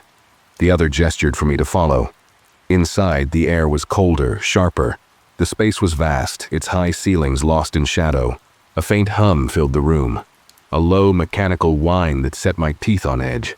There were others here, bidders. Some were in groups, their hushed voices blending into an unsettling murmur. Others stood alone, their faces hidden beneath masks or scarves. I scanned the crowd, my heart pounding. Sam wasn't here, not yet. But the tension in the room was palpable, a collective anticipation that made my skin crawl. A stage stood at the far end of the warehouse, illuminated by a single harsh spotlight. A figure stepped into the light, a tall man in a sleek tailored suit. His face was obscured by a featureless white mask, but his presence was commanding, his voice cold and precise as he addressed the crowd. "Welcome," he said, his words cutting through the silence like a blade. "You are here because you understand the value of what we offer. But tonight we have something Special. The crowd shifted, a ripple of unease passing through them. I clenched my fists, my eyes fixed on the stage. The man raised a hand, and the spotlight shifted. Sam was dragged into view by two masked figures, his body limp, his head lolling forward. My stomach twisted at the sight of him, but I forced myself to stay calm. I couldn't afford to lose control. Not now. The man's voice took on a cruel edge as he described Sam like a commodity, listing off details as if he were nothing more than an object. The crowd murmured in approval, their interest piqued. I felt a surge of rage, my nails digging into my palms. This wasn't just a transaction. It was a performance, a spectacle of power and depravity. As the bidding began, my mind raced. I couldn't compete with these people, not with their money, their resources. But Crypt Keeper's voice crackled in my headphones, steady and unyielding. Stay calm. Wait for your moment. My moment came when the man on stage called for final bids. The crowd fell silent, the tension almost unbearable. I stepped forward, my voice steady despite the terror clawing at my chest. "I'll pay whatever you want," I said, my words ringing out in the stillness. "But I want to see him first." The man's head tilted slightly, as if considering my offer. The room was deathly quiet, all eyes on me. Finally he nodded. Very well. Sam was brought closer, his eyes fluttering open as the guards propped him up. His gaze met mine, and for a moment I saw recognition. Hope. It was all the confirmation I needed. As the man on stage turned to address the crowd, I felt Crypt Keeper's voice in my ear, urgent and firm. Now. Run. The next few moments were a blur of chaos and adrenaline. I lunged forward, my hands fumbling with the ropes that bound Sam. The guards shouted, their voices drowned out by the roaring in my ears. I didn't think. I just acted, pulling Sam to his feet and dragging him toward the exit. The crowd erupted into chaos, shouts and curses filling the air. I didn't look back, didn't stop, even as the sound of footsteps closed in behind us. My only focus was on Sam, on getting him out of this hell. We burst through the warehouse. Doors, the cold night air hitting us like a slap. Sam stumbled, his legs weak, but I held him up, forcing him to keep moving. The sound of pursuit was deafening, but the Crypt Keeper's voice guided me, their instructions sharp and precise. Left. Through the alley. Don't stop. The escape was a frantic, desperate race against time. Every corner we turned felt like a gamble. Every shadow a potential threat. But somehow, against all odds, we made it. We emerged into the relative safety of a dimly lit street, the warehouse a distant silhouette behind us. Sam collapsed to his knees, his breaths coming in ragged gasps. I crouched beside him, my hands shaking as I checked him for injuries. He was battered, bruised, but alive. For the first time in weeks, I felt a flicker of hope. The car engine hummed softly as I guided the vehicle down the desolate road. Sam slumped in the passenger seat beside me. His breathing was shallow, his face pale and gaunt under the faint glow of the streetlights. He hadn't spoken since we escaped the warehouse, and the silence was suffocating. I glanced at him. The memory of his haunted eyes burned into my mind. We weren't safe yet. The burner phone buzzed in my pocket, and I pulled over to check it. The message was short and cryptic, as always. Time to end this. Be at the location in 1 hour. Coordinates incoming. Crypt Keeper's messages had been our lifeline so far, but this one felt different. It wasn't just a warning or a piece of advice, it was a command. My stomach churned as I stared at the words. I didn't trust Crypt Keeper, but I had no choice. They knew the rules of this game far better than I did. I looked at Sam, his head resting against the window, his chest rising and falling with labored breaths. "Sam," I said softly, "we need to keep moving." His eyes fluttered open, glassy and unfocused. He tried to speak, but his voice was barely a whisper. Why did you come for me?" The question hit me like a punch to the gut. "Because you're my best friend," I said, gripping the steering wheel tightly. "I couldn't leave you in that place." Sam didn't respond, his head drooping back against the window. I swallowed hard and pulled back onto the road, the coordinates appearing on my phone a moment later. The location was farther out, away from the city, into a stretch of wilderness I didn't recognize. The drive was agonizingly slow, every shadow on the road making my pulse quicken. The forest grew denser as we drove, the trees crowding the narrow path like silent sentinels. The night seemed darker here, the moonlight barely piercing through the canopy above. Finally, the coordinates led us to a clearing, the ground packed with gravel and the remains of what looked like an old campsite. A lone lamp flickered in the calm distance, casting an eerie glow over the area. My phone buzzed again and Cryptkeeper's next message appeared. "Leave the car. Take Sam. Walk to the lamp. Wait." I hesitated, staring at the lamp in the distance. The air was unnaturally still, the silence oppressive. I looked at Sam, who was barely conscious, and steeled myself. If this was a trap, there was no turning back now. "Come on, buddy," I said, helping him out of the car. He leaned heavily on me as we made our way toward the light, each step crunching against the gravel like a gunshot in the stillness. When we reached the lamp, I saw a small table beneath it. On the table was a black envelope sealed with wax. My heart pounded as I picked it up, the weight of the situation pressing down on me. Inside was a single sheet of paper, the handwriting precise and clinical. The exchange is simple. Follow the instructions and you both live. Deviate and you'll both wish you hadn't. Your next step, take the road to your left. The second clearing is your destination. I crushed the paper in my fist, anger bubbling beneath the surface. Whoever was behind this was playing with us, dangling our lives like puppets on a string. But there was no other choice. I stuffed the paper into my pocket and started toward the second clearing, Sam stumbling beside me. The path was narrow, the trees pressing in on either side like walls. I felt as though the forest was alive, watching us, its branches reaching out like fingers. The sound of our footsteps was the only thing breaking the silence, but even that felt muted, swallowed by the oppressive darkness.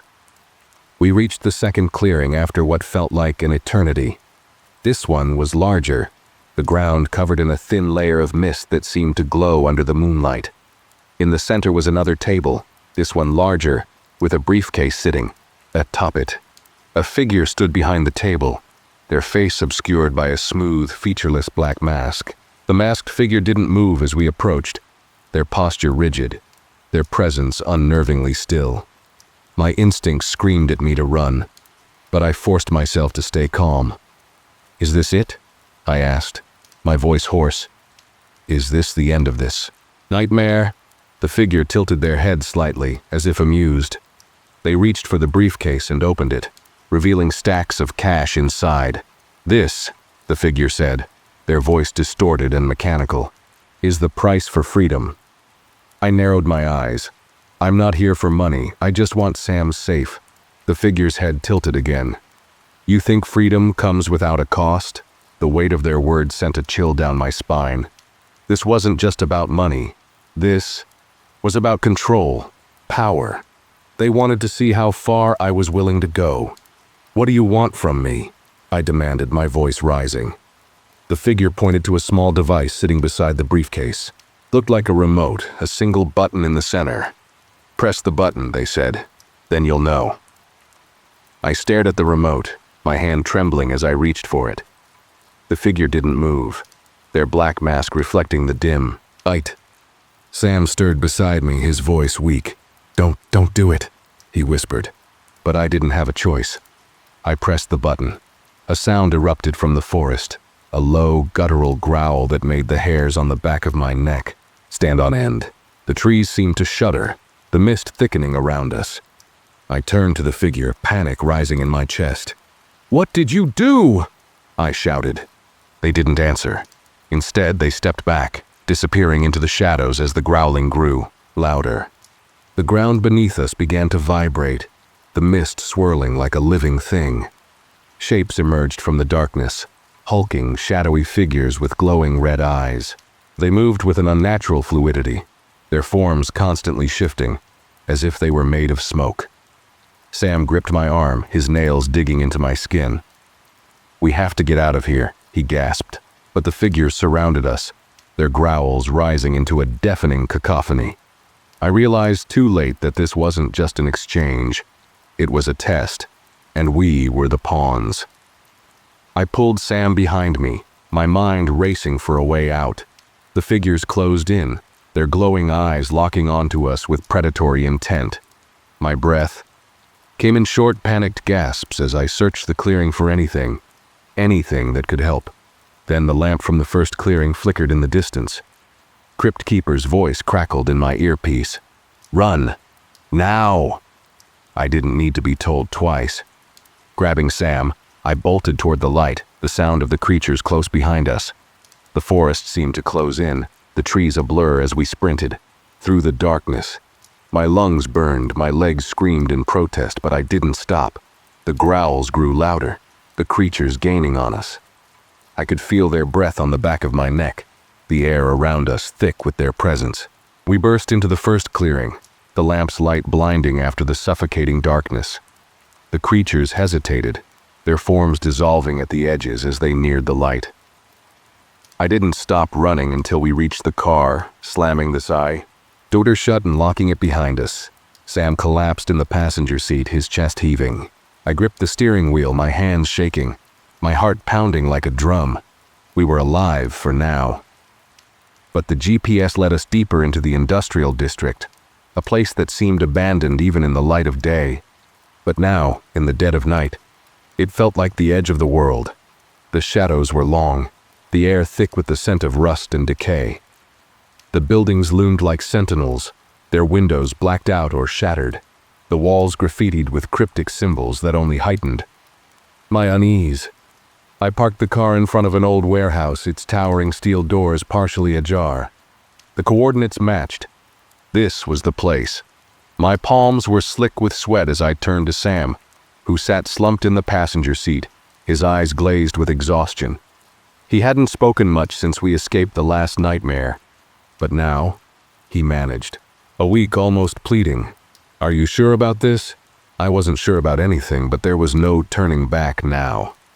The moment we stepped out of the car, the air seemed to shift.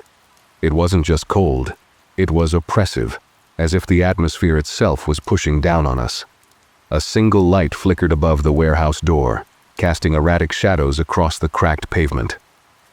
I took a deep breath, my heart hammering in my chest, and stepped forward.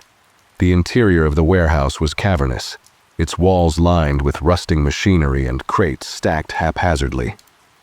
A faint hum filled the air, almost too low to hear, but impossible to ignore. In the center of the space was a long metal table, illuminated by a ring of industrial floodlights. Around it stood 5 figures, their faces obscured by black masks with glowing red outlines. They were motionless, their presence as unnerving as the silence. One of them, slightly taller than the rest, stepped forward. The mask tilted toward me and a distorted voice crackled to life. "You've been persistent," it said, the words dripping with mockery. "Most don't make it this far." I swallowed hard, forcing myself to meet the gaze, or at least the direction, of the speaker. "I'm here to end this," I said, my voice steadier than I felt.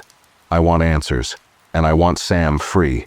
A ripple of laughter echoed among the masked figures, a sound that sent a shiver down my spine.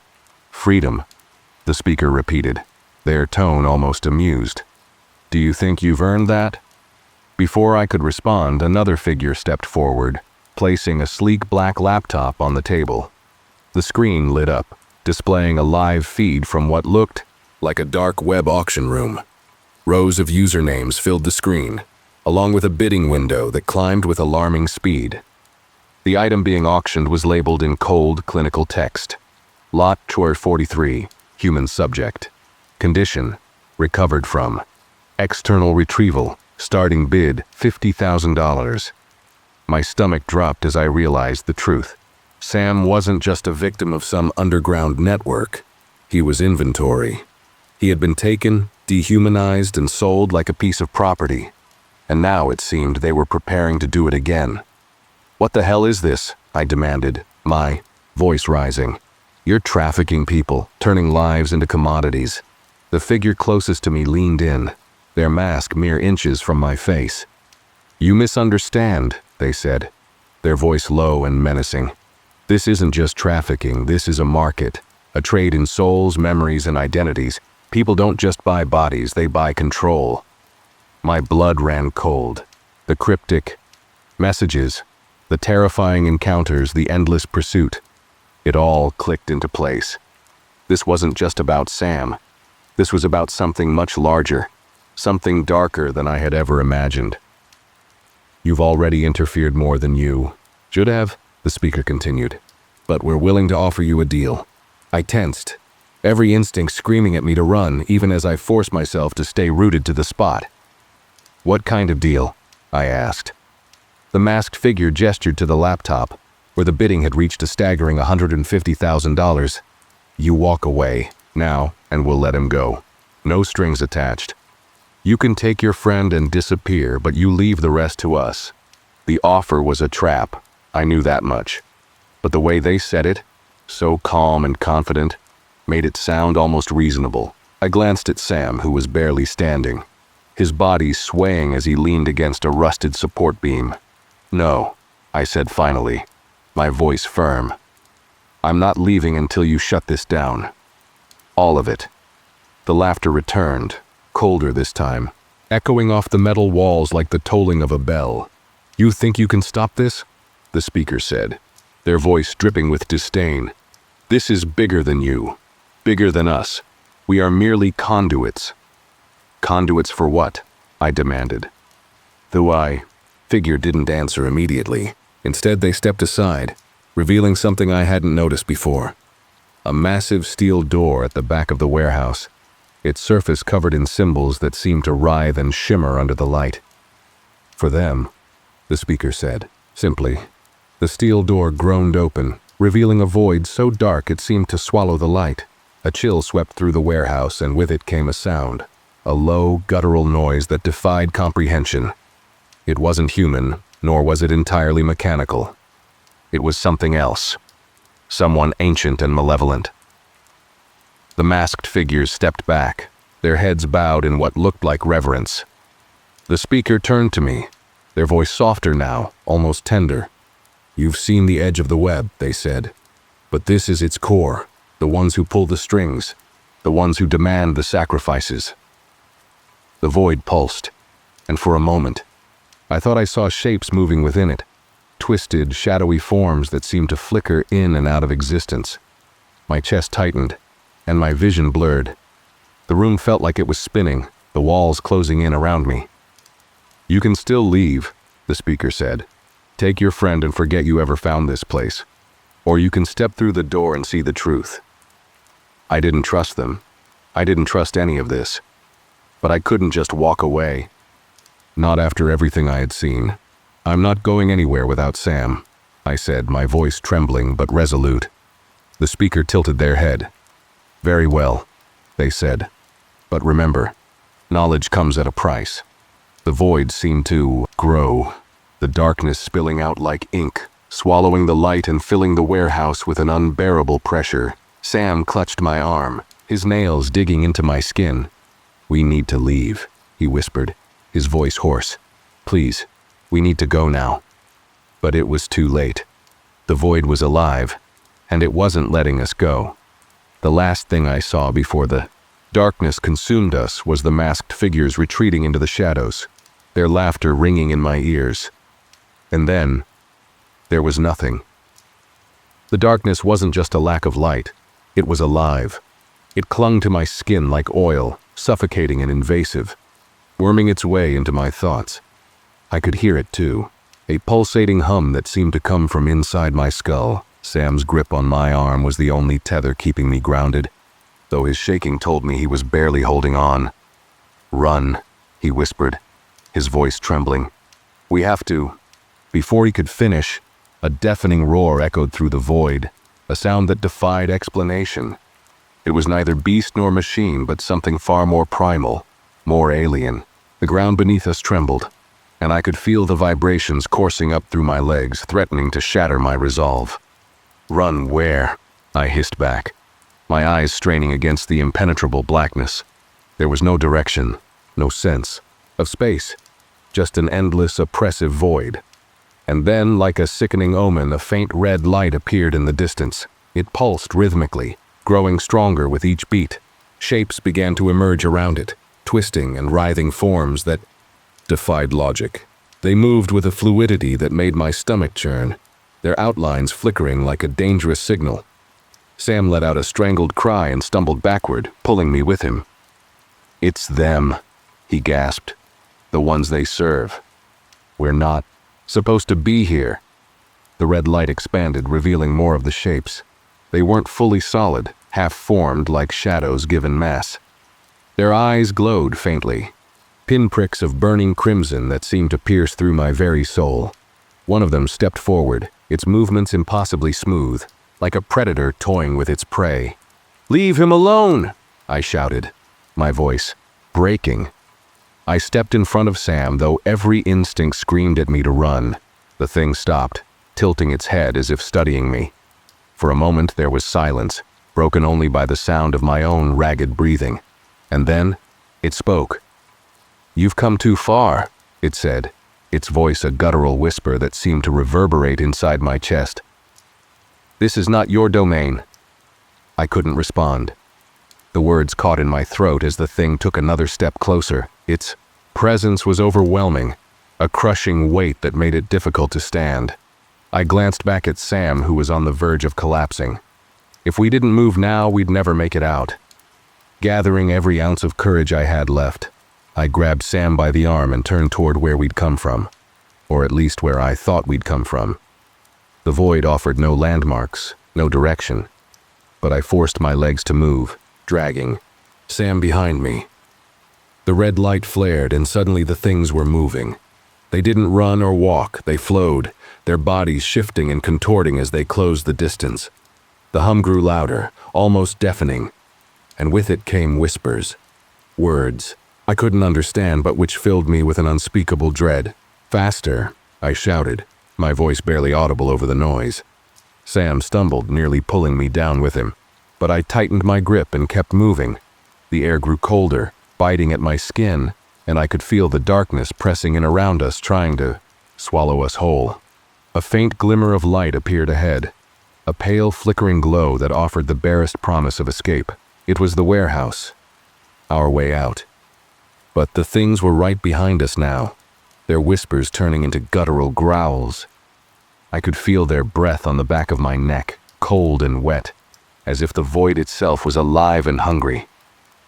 We reached the light just as one of the shapes lunged. Its clawed hand grazed my shoulder, sending a jolt of icy pain through my body. I screamed, twisting away and nearly losing my footing. Sam cried out, his voice high and panicked, but I shoved him forward. Toward the light. "Go," I yelled. "Don't stop." The light grew brighter as we neared the warehouse, the oppressive darkness retreating reluctantly. The steel doors loomed ahead, partially open, and beyond them I could see the faint glow of streetlights. Freedom, safety. If we could just make it a few more steps. Something cold and slick wrapped around my ankle, yanking me off my feet. I hit the ground hard, the breath knocked from my lungs. Sam turned, his eyes wide with terror, but I waved him off.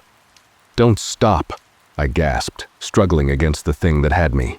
It was one of the shapes, its form shifting and writhing, as it held me down.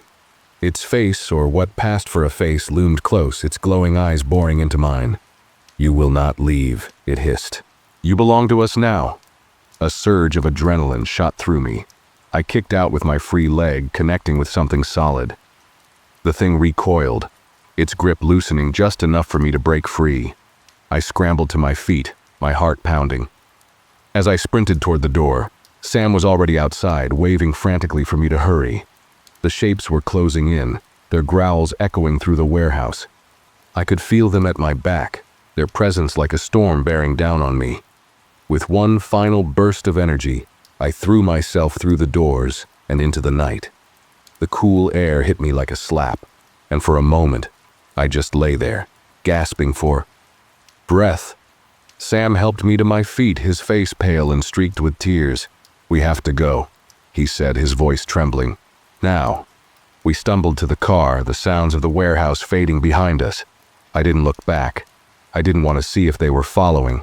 if those things were still watching. All I cared about was getting as far away as possible. As I started the engine, a single thought burned in my mind. We had escaped, but at what cost? The dark web, the syndicate, the things in the void. They weren't just part of some underground network. They were something far worse, something that couldn't be stopped. And I had a sinking feeling that this wasn't over, not by a long shot. The drive away from the warehouse was silent, save for the sound of tires on the wet asphalt and Sam's ragged breathing. My knuckles were white on the steering wheel, the world outside blurring into a shapeless haze. I didn't dare slow down. I didn't dare glance in the rearview mirror. Every nerve in my body screamed that the darkness we had fled was still following us, waiting for the moment we let our guard down. Sam sat slumped in the passenger seat, his face ashen. His hands trembled in his lap, clutching his jacket edge, as if it were his only connection to reality. "They won't stop, will they?" he finally whispered, his voice barely audible over the hum of the engine. "They'll find us." I didn't answer. I couldn't, because deep down I knew he was right. Whatever we had seen, whatever we had faced, it wasn't bound by the walls of the warehouse or the confines of the dark web. It was something far older, far more powerful than we could understand. We reached my apartment just as the first hints of dawn began to creep over the horizon. The faint light should have been comforting, but it wasn't.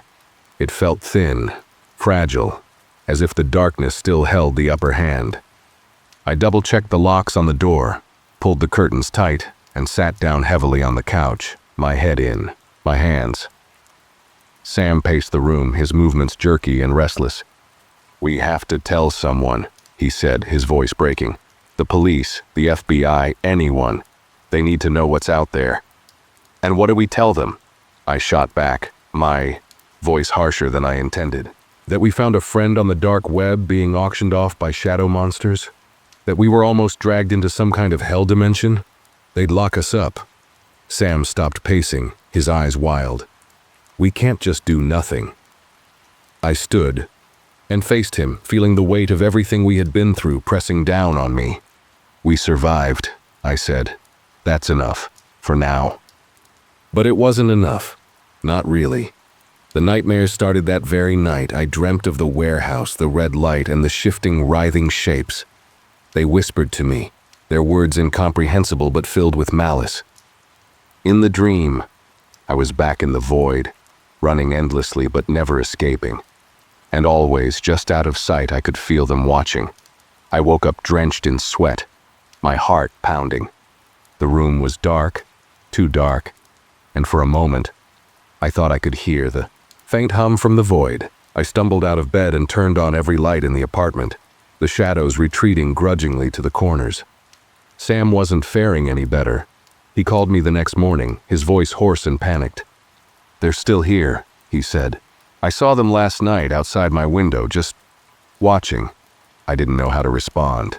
I wanted to tell him it was just his imagination, that we were safe now. But the words caught in my throat because I wasn't sure I believed them myself. The days blurred together after that. We tried to return to some semblance of normalcy, but it was impossible. Every shadow, every flicker of movement at the edge of my vision felt like a threat. I kept the lights on at all times, even during the day. Sleep became a luxury I couldn't afford. Sam and I stayed in touch constantly, texting and calling each other at all hours. He was crumbling faster than I was, suffering from the strain of our experience. One night he called me at 3 a.m., his voice shaking. "They're in my house," he whispered. "I can hear them in the walls." I grabbed my keys and drove to his place, breaking every speed limit along the way. When I got there, I found him huddled in a corner of his living room, clutching a kitchen knife. The room was a mess, furniture overturned, pictures smashed. He looked up at me with hollow eyes, and I barely recognized him. "They're getting closer," he said. "I can't keep them out." I stayed with him that night, though I wasn't sure what I could do to help.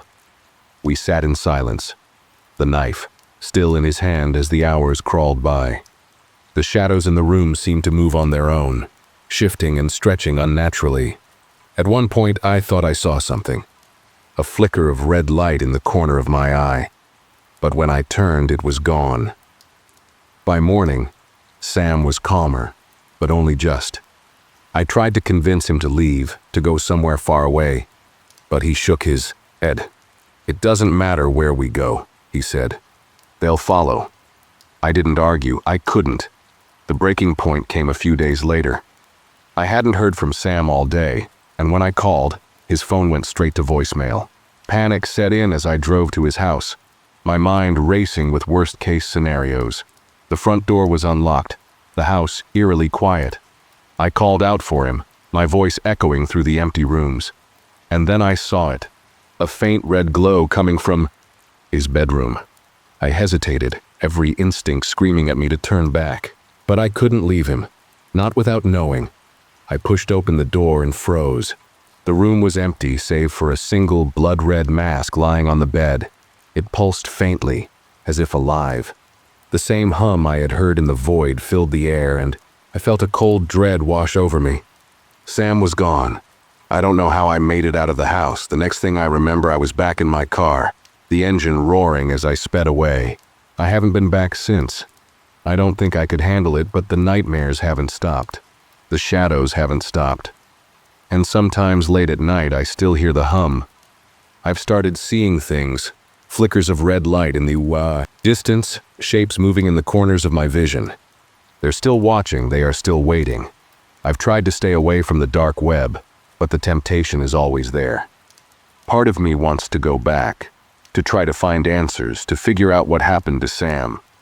But another part of me knows that if I do, I'll never come back, because they're not done with me. Not yet.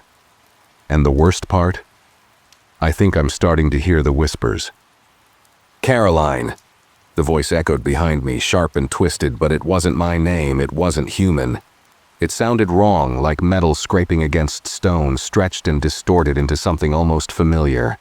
I forced myself to keep running, my legs screaming in protest. The flashlight flickered, and for one terrifying moment I was plunged into darkness. I bit back a scream and slammed the flashlight against my thigh. "Come on, come on!" The light sputtered back to life, and I barely had time to process the shape that flashed across the beam. Something tall, thin, and impossibly fast. My stomach dropped. Whatever it wasn't chasing me anymore. It was waiting ahead. I skidded to a halt, my boots sliding in the loose dirt. The forest seemed to close in around me, the trees leaning forward like they were listening. My chest heaved as I spun the flashlight in a desperate circle, but all I saw was empty shadows. "Ryan!" I screamed, my voice cracking. "Ryan, where are you?" Nothing, just the echo of my own voice bouncing back, hollow and mocking. I tightened my grip on the flashlight and tried to steady my breathing. I didn't come here to run. I came here to find my brother. It all started 3 weeks ago when Ryan didn't come home. He'd been talking about hiking through the forest of echoes for months, bragging about how he wasn't afraid of the dumb legends everyone whispered about. The forest didn't scare him, but me, I knew better. I grew up in this town, and I'd heard every creepy story about the forest of echoes. Stories about people who went in and never came out, about shadows that moved when no one was there. Hell, I had my own story about that place, but I'd buried it so deep I almost believed it wasn't real. Almost.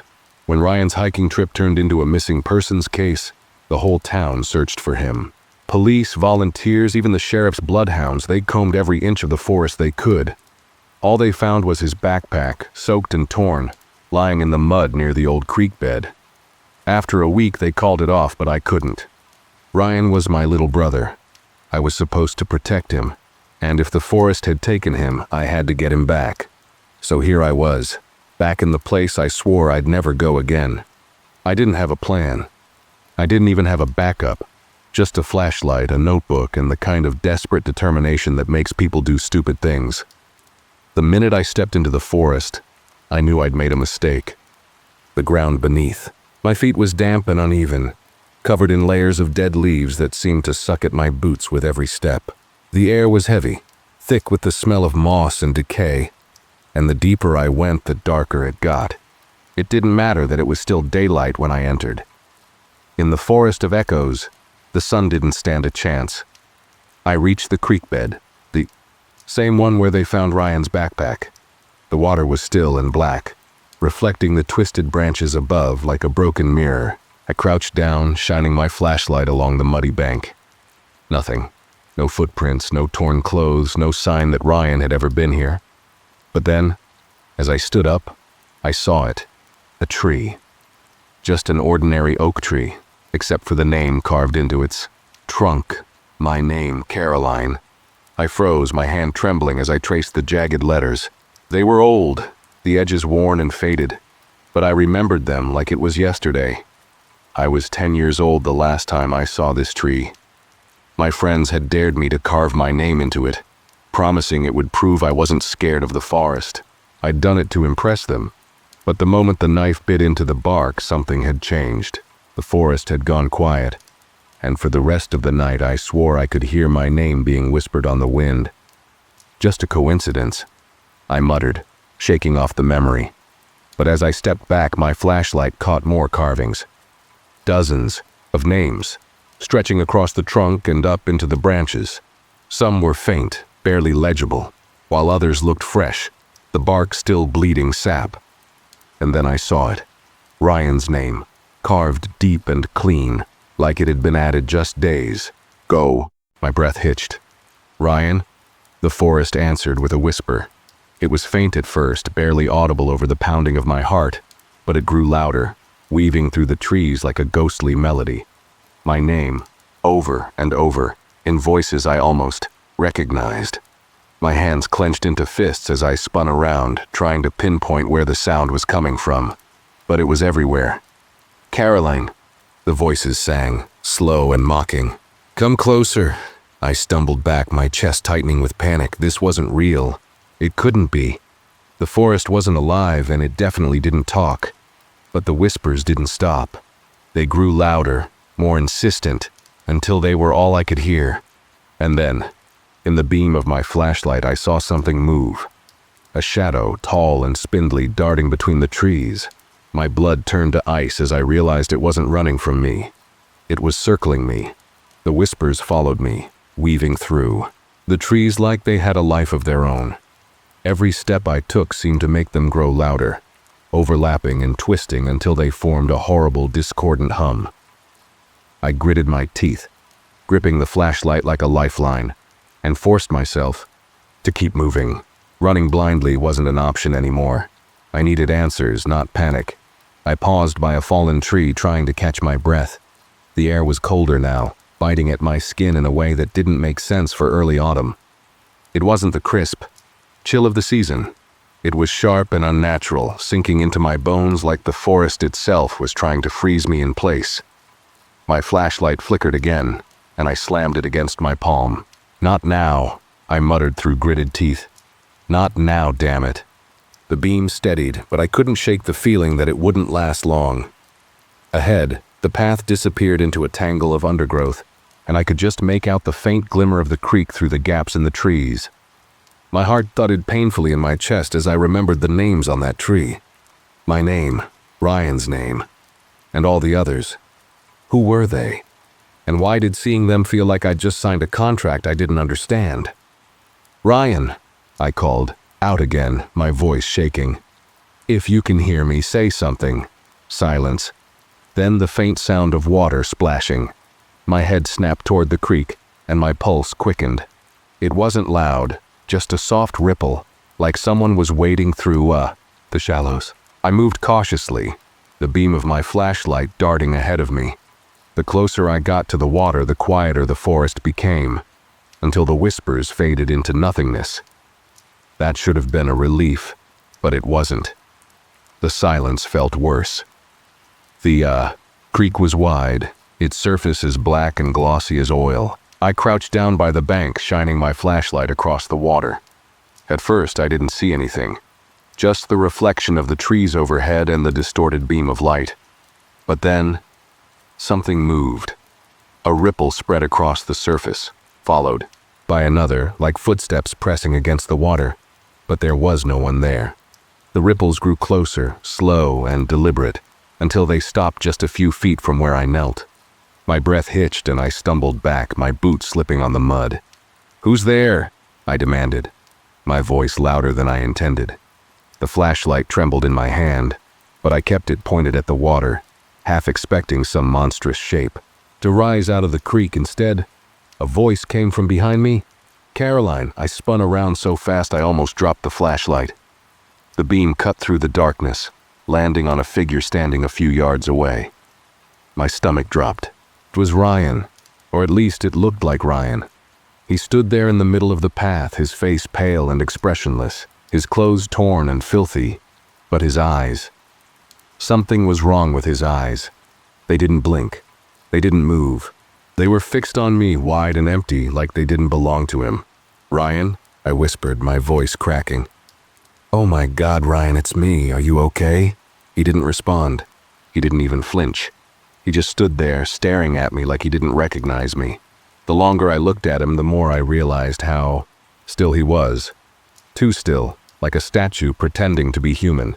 I took a cautious step forward. "Ryan, it's okay. I'm here to take you home." As soon as I said the word home, his head tilted to the side, sharp and unnatural, like a puppet on strings. My heart pounded in my ears as I froze in place, every instinct screaming at me to run. But I couldn't. Not yet. "Ryan," I said again, softer this time. "If this is some kind of sick joke, it's not funny." His lips moved, but the voice that came out wasn't his. It was distorted, like a recording played at the wrong speed. "Caroline," it said, "you shouldn't be here." The flashlight flickered again, and for a split second, the beam dimmed enough for the shadows around Ryan to deepen. That's when I saw it.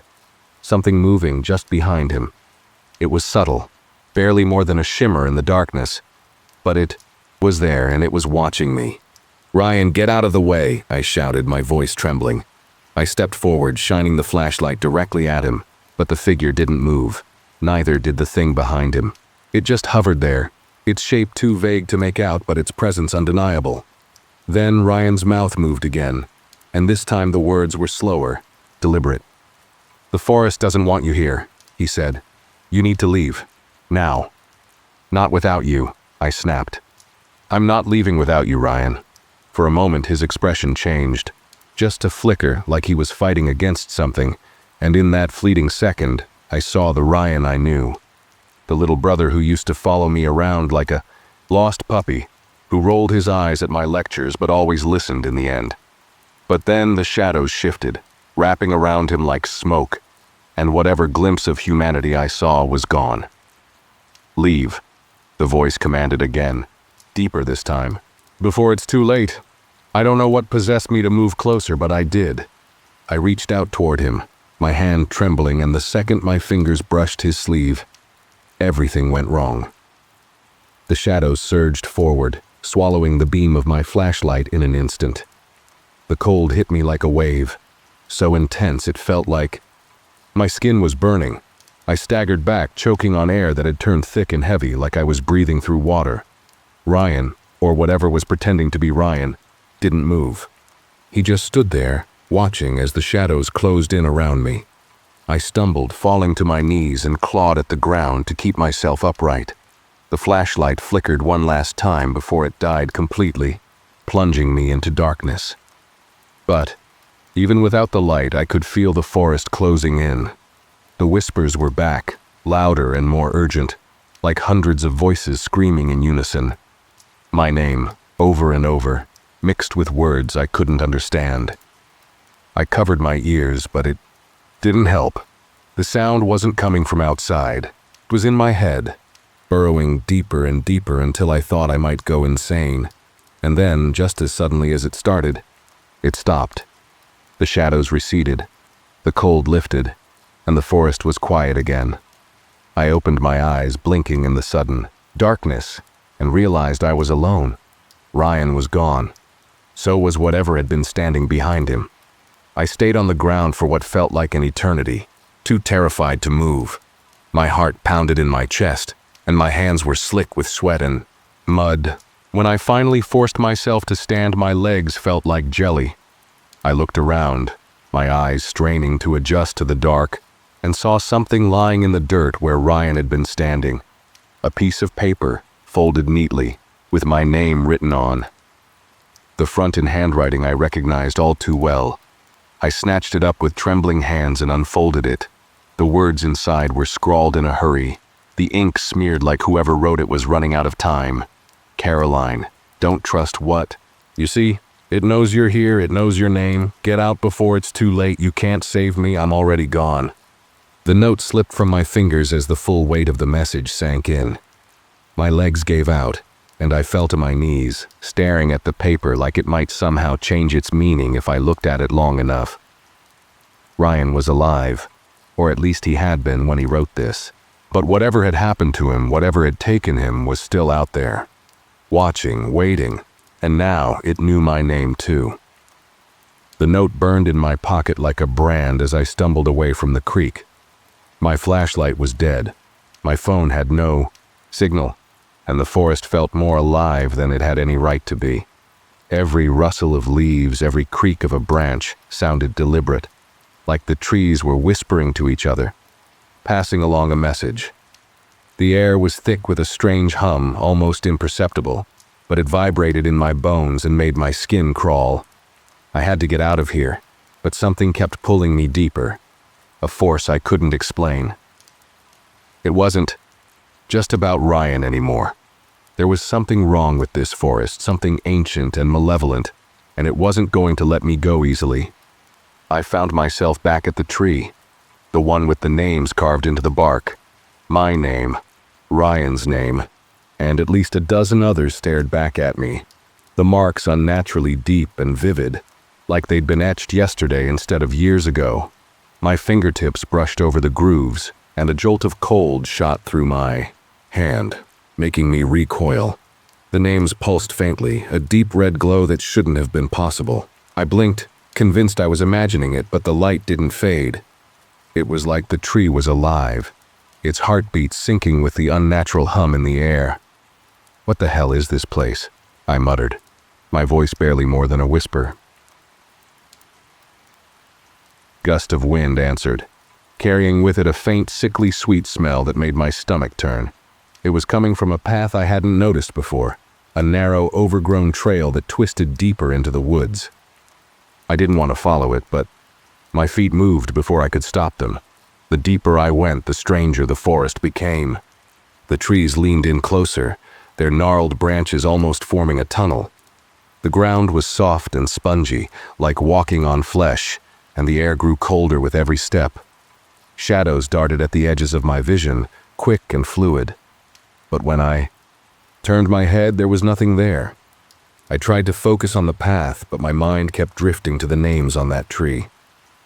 Who were the others? Had they all come here searching for something or someone like me? And if they had, why were their names still there? The thought sent a shiver down my spine.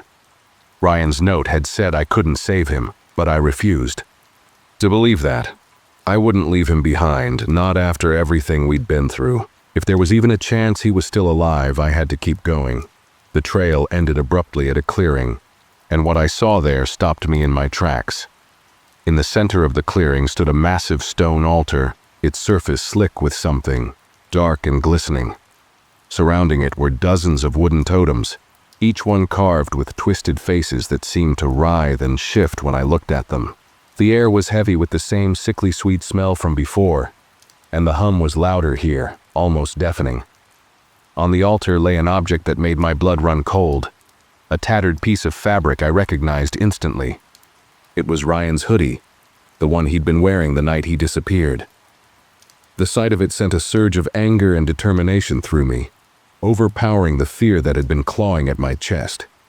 I stepped into the clearing, the hum vibrating through my entire body, and approached the altar. My hands trembled as I reached for the hoodie, half expecting something to lunge at me, but nothing happened. The fabric was damp and cold, and as I picked it up, I saw something etched into the stone beneath it. A symbol. The symbol was unlike anything I'd ever seen, a series of interlocking lines that seemed to twist and shift as I stared at them. It hurt to look at, like my brain couldn't quite process its shape, but I couldn't tear my eyes away. The longer I looked, the louder the hum became, until it felt like my skull was going to split open. I forced myself to look away, clutching the hoodie to my chest, and stumbled back from the altar. My vision swam, and for a moment, I thought I was going to collapse. But then I heard it, a voice, faint and distorted, but unmistakable. Caroline. My head snapped up and I turned toward the sound. It was coming from the edge of the clearing where the shadows were darker and deeper than anywhere else in the forest. I couldn't see anything, but I knew that voice. It was Ryan. "Ryan!" I called out, my voice cracking. "Where are you?" The shadows shifted, and for a moment I thought I saw a figure standing just beyond the tree line. But when I blinked, it was gone. The voice came again, closer this time. "Caroline, help me." I didn't think. I just ran, plunging into the shadows without a second thought. The forest closed in around me, the branches clawing at my skin like they were trying to hold me back. The hum grew louder, almost a roar now, but I didn't stop. I couldn't. The ground beneath my feet felt different here, harder and colder, like stone instead of earth. The air was thick and heavy, making it hard to breathe, but I pushed forward, following the sound of Ryan's voice. It was the only thing keeping me grounded, the only thing that mattered. Then suddenly the ground gave way beneath me. I fell for what felt like an eternity, the darkness swallowing me whole. When I hit the ground, the impact knocked the wind out of me and I lay there gasping for air. The hum was gone, replaced by an eerie silence that pressed down on me like a weight. I sat up, wincing at the pain in my ribs, and looked around. I was in a cavern, the walls slick and glistening with moisture. Strange symbols were carved into the stone, glowing faintly in the darkness, and the air was damp and cold. In the center of the cavern stood a massive gnarled tree, its roots sprawling across the floor like veins. The bark was black and glossy, and the branches twisted upward, disappearing into the shadows above. It looked ancient, otherworldly, and its presence filled me with a deep primal fear. And then I saw him. Ryan was lying at the base of the tree, his body limp and lifeless. His face was pale, almost translucent, and his eyes were closed. I scrambled to my feet and ran to him, dropping to my knees at his side. "Ryan!" I shook him, my voice desperate. "Wake up, please wake up." His eyes fluttered open, and for a moment I felt a surge of relief. But then I saw them, the shadows in his eyes twisting and writhing like living things. And when he spoke, his voice wasn't his own. "You shouldn't have come, Caroline." The shadows around the tree began to move, coiling and shifting like smoke.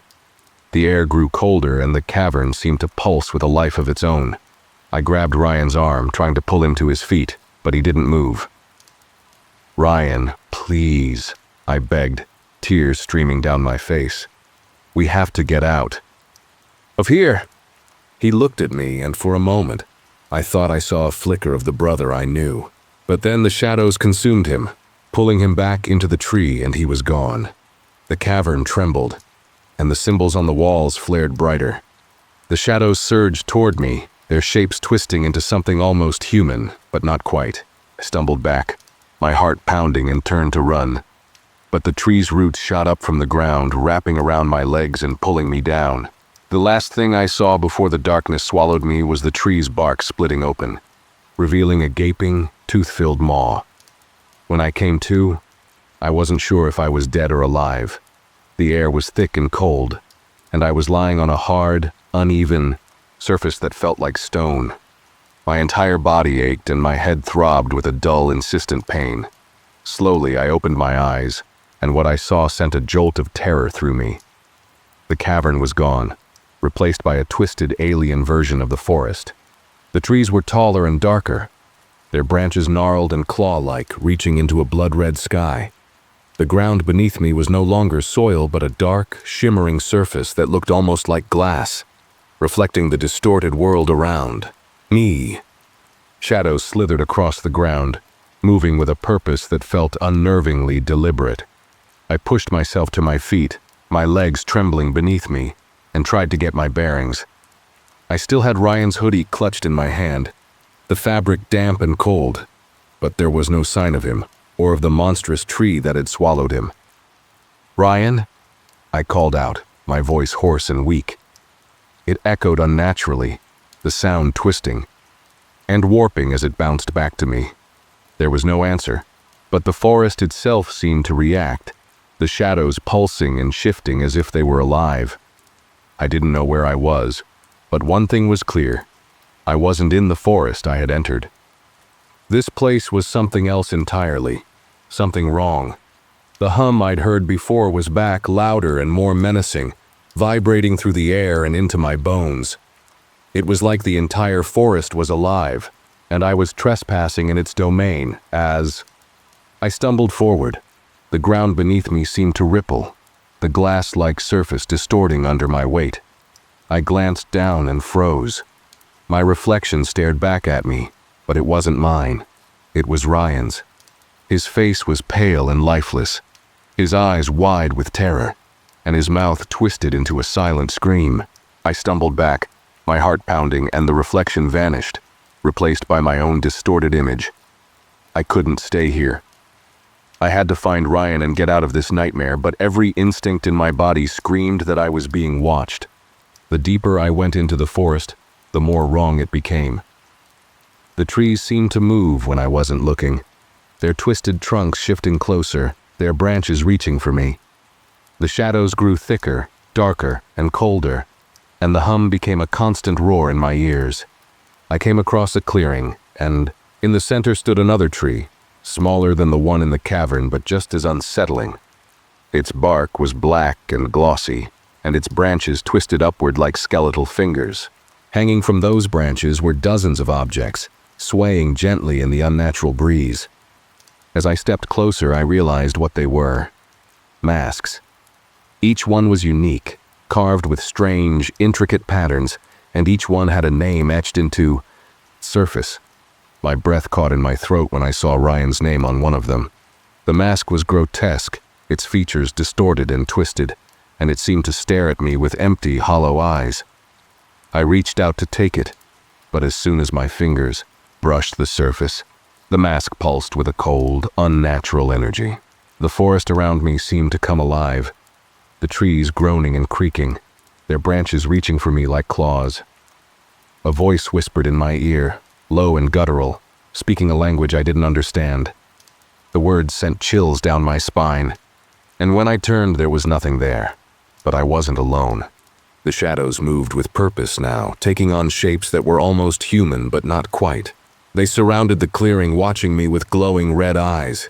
"Who's there?" I demanded, my voice shaking. "What do you want?" The shadows didn't answer, but the voice came again, louder this time, and I understood one word: leave. I didn't need to be told twice. Clutching Ryan's hoodie, I turned and ran, the forest twisting and shifting around me. The trees leaned in closer, their branches clawing at me, and the ground seemed to ripple and shift beneath my feet. The shadows followed, their glowing eyes piercing the darkness, and the hum grew louder, deafening, until it felt like my skull was going to split open. I ran until I couldn't run anymore, collapsing against the base of a tree. My chest heaved, and my legs felt like they were on fire, but the shadows didn't follow me here. The forest was silent, eerily so, and the hum had faded to a low, almost comforting vibration. It was then that I noticed the carvings on the tree. They were similar to the ones I'd seen on the altar, interlocking lines that twisted and shifted as I looked at them. But these were different. They told a story. The carvings showed figures entering the forest, their faces filled with fear and wonder. They showed the tree, the masks, and the shadows. And they showed the figures being consumed, their bodies twisting and contorting, their faces merging with the bark of the trees. My stomach turned as I realized what I was looking at. The forest wasn't just alive, it was a predator. It lured people in, trapped them, and consumed them, adding their essence to its own. The masks were trophies, remnants of the lives it had taken, and Ryan was one of them. I couldn't stay here. I had to find him, to save him, but I didn't know how. The forest was a labyrinth, and every path seemed to lead me deeper into its grasp. But as I studied the carvings, I noticed something else. A symbol, similar to the one on the altar, but slightly different. It was etched into the center of the tree, surrounded by the twisted figures, and it seemed to glow faintly, pulsing in time with the hum. The symbol felt important, like a key or a map, and as I traced it with my fingers, the forest around me seemed to shift.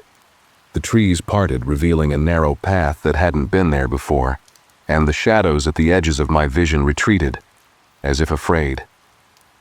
I didn't know where the path would lead, but it was my only option. Taking a deep breath, I stepped forward, clutching Ryan's hoodie like a lifeline. The path led me to another clearing, smaller than the first, but even more unsettling. In the center stood a stone circle, its surface carved with the same shifting symbols I'd seen before. Inside the circle was a pool of dark, viscous liquid that seemed to pulse with an unnatural light. Standing at the edge of the pool was a figure. It was tall and thin, its body cloaked in shadow, and its face was hidden behind one of the masks from the tree. The mask's features were twisted and grotesque, and its hollow eyes seemed to stare directly at me. "Who are you?" I demanded, my voice trembling. "What do you want?" The figure tilted its head, the motion slow and deliberate, and when it spoke, its voice was deep and resonant, echoing through the clearing like thunder. "You are not meant to be here," it said. "You have disturbed the balance. I'm here for my brother," I said, my voice growing stronger. "Where is he? What have you done to him?" The figure stepped closer, its movements smooth and fluid, like it was gliding across the ground. "Your brother belongs to the forest now," it said. "As do you." The words sent a wave of terror through me, but I forced myself to stand my ground. "No," I said firmly. "You can't have him. You can't have me." The figure laughed, a deep rumbling sound that made the ground tremble beneath my feet. "You cannot defy the forest," it said. "It knows your name. It knows your soul." I glanced at the pool, the dark liquid rippling and shifting, and an idea began to form in my mind. The symbol on the tree, the path, the circle, they were connected. If the forest had rules, there had to be a way to break them. Summoning all my courage, I stepped toward the circle. The figure didn't move, but I could feel its gaze on me, heavy and oppressive. "You cannot win," it said. "You cannot escape." "We'll see about that," I muttered, stepping into the circle. The moment I crossed the threshold, the world around me shifted. The forest dissolved into darkness, and I was standing in a void, surrounded by the same twisting symbols I'd seen before. They glowed with a faint pulsing light, and the hum was deafening now, vibrating through my entire body. In the center of the void stood Ryan, his body suspended in the air, his face twisted with pain. The shadows coiled around him, holding him in place. And as I stepped closer, they lashed out at me, their touch cold and biting. But I didn't stop. I reached for Ryan, my fingers brushing against his, and in that moment, the void erupted with light. The shadows screamed, their forms disintegrating, and Ryan's body fell into my arms. The forest roared around us, the hum reaching a fever pitch, but I didn't let go. I held onto Ryan with everything I had, refusing to let the forest take him from me. And then, just as suddenly as it began, the light faded, and the forest was silent. As the oppressive silence settled, Ryan and I found ourselves back in the forest, clearing. The eerie glow of the twisted trees bathed us in a faint, unearthly light, and the oppressive hum in the air was gone. But the momentary calm was a cruel deception. I could feel it. The forest wasn't done with us, not yet. Ryan was unconscious in my arms, his face pale and his breathing shallow. He was alive, but just barely. I gently laid him down on the moss-covered ground and tried to shake him awake. "Ryan," I whispered urgently, "we have to move. We can't stay here." Before I could get a response, a cold gust of wind rushed through the clearing, carrying with it a deep, guttural voice that sent chills racing down my spine. "You defy the forest," it boomed, echoing from nowhere and everywhere at once. "You cannot take what belongs to me." I scrambled to my feet, instinctively shielding Ryan with my body. The figure from the stone circle stepped out from the shadows, its grotesque mask glinting in the dim light. It no longer glided silently. Its movements were deliberate, its footsteps heavy and resonant, like a predator closing in on its prey. "What do you want?" I demanded, my voice trembling but defiant. "Why won't you let us go?" The figure tilted its head, the hollow eyes of the mask staring straight through me. "The forest has chosen," it said. "You were called here because it knows you. Your names are etched in its roots, your essence bound to its soil. You cannot leave. Not now." I shook my head, refusing to believe it. "We didn't ask for this," I shouted. "You took him, you dragged him here." The figure's laugh was low and resonant, filled with a dark amusement. "You misunderstand," it said. "You came willingly. Your steps brought you deeper. The forest only reveals itself to those who seek it, to those who are lost and searching." Its words struck something deep within me. Was this my fault? Had my desperation to find Ryan drawn me into this nightmare? No, I couldn't let it manipulate me. This wasn't the time for doubt. I had to stay focused. "You're lying," I spat, stepping forward.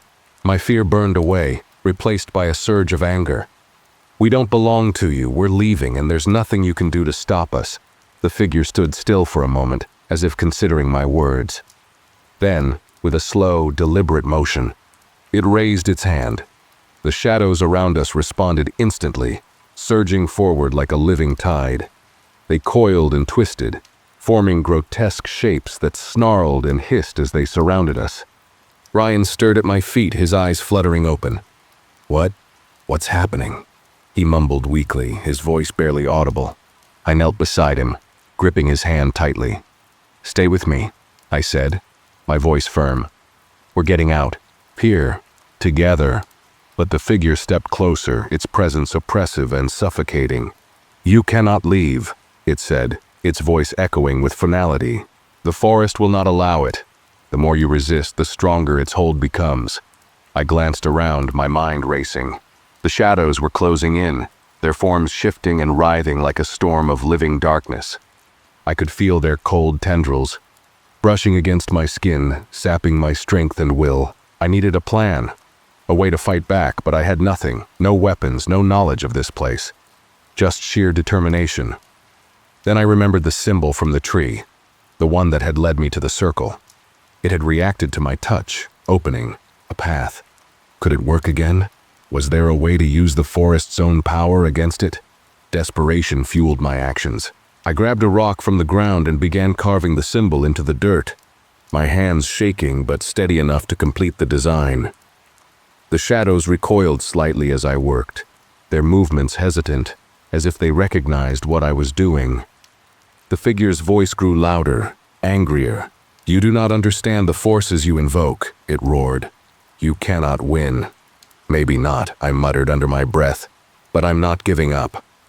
As I finished the symbol, the ground beneath us began to vibrate, a low hum rising from the soil. The shadows recoiled further, their shapes flickering and distorting, but the figure remained unmoved. Instead, it raised both hands, and the forest itself seemed to respond. The trees groaned and creaked, their branches twisting into grotesque shapes, and the air grew heavy with a suffocating energy.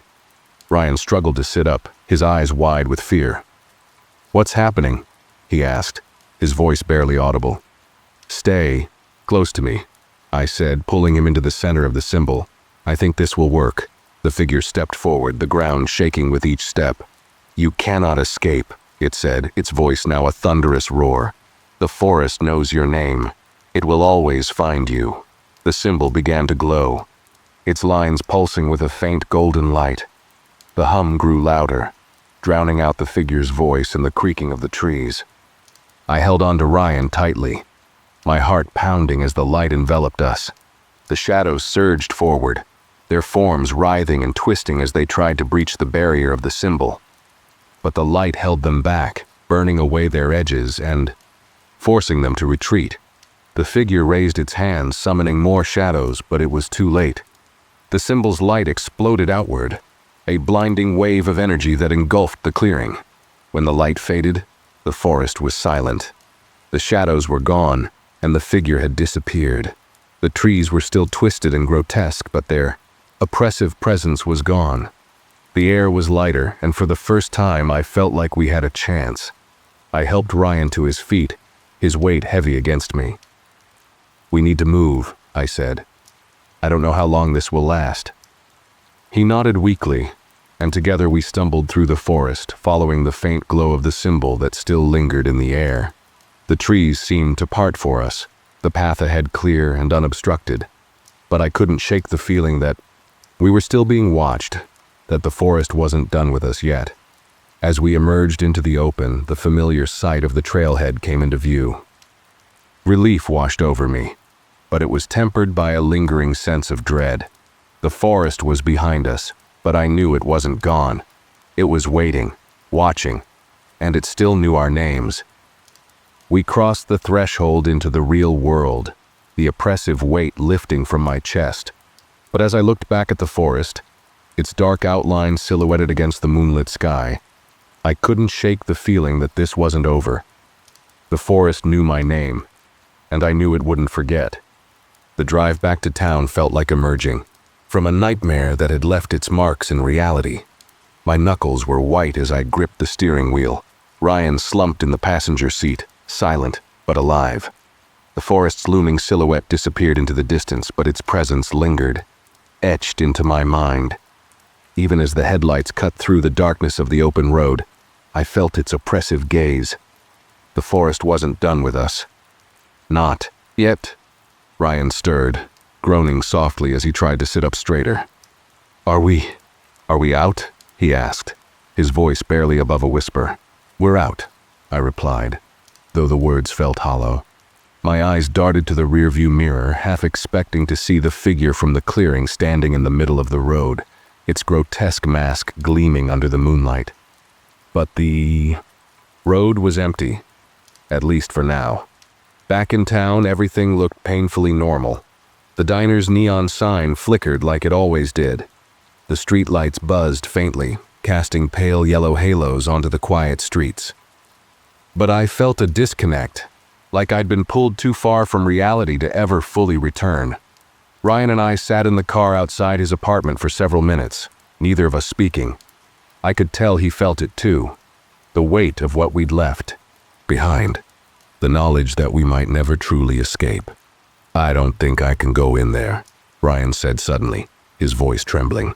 He stared at his apartment building like it was a prison. "What if it finds me? What if it's waiting?" "It's not here," I said, trying to reassure both of us. "It's back there, in the forest." But even as I said it, I wasn't sure I believed it. The forest had reached out to us, called us, and claimed our names. What if its reach extended further than we thought? Ryan nodded reluctantly and opened the door, stepping out into the cold night air. I followed him inside, my senses on high alert for anything out of the ordinary.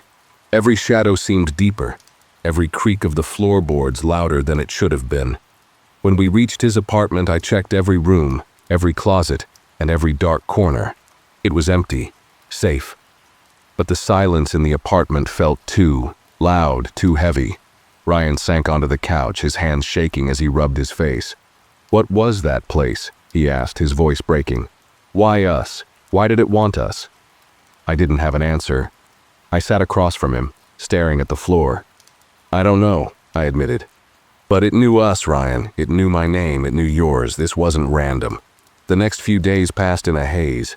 I stayed at Ryan's apartment, too afraid to be alone. We barely slept, and when we did, the nightmares came. Mine were filled with twisted trees, shadowy figures, and the suffocating feeling of being watched. Ryan's were worse. He woke up, screaming more than once, his cries echoing in the small apartment. We tried to move on, to pretend everything was fine, but the forest had left its mark. Small things reminded us of it.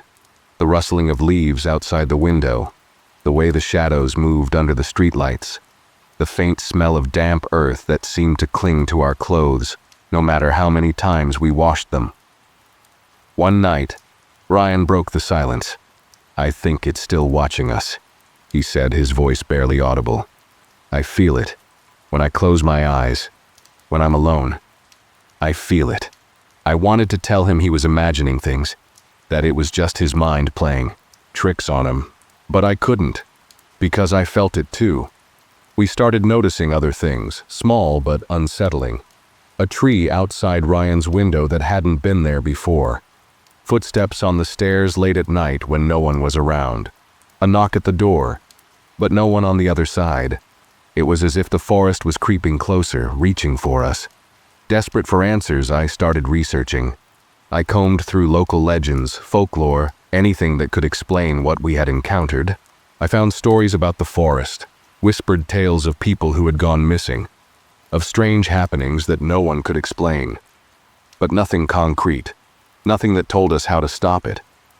Ryan, meanwhile, withdrew further into himself. He barely ate, barely spoke.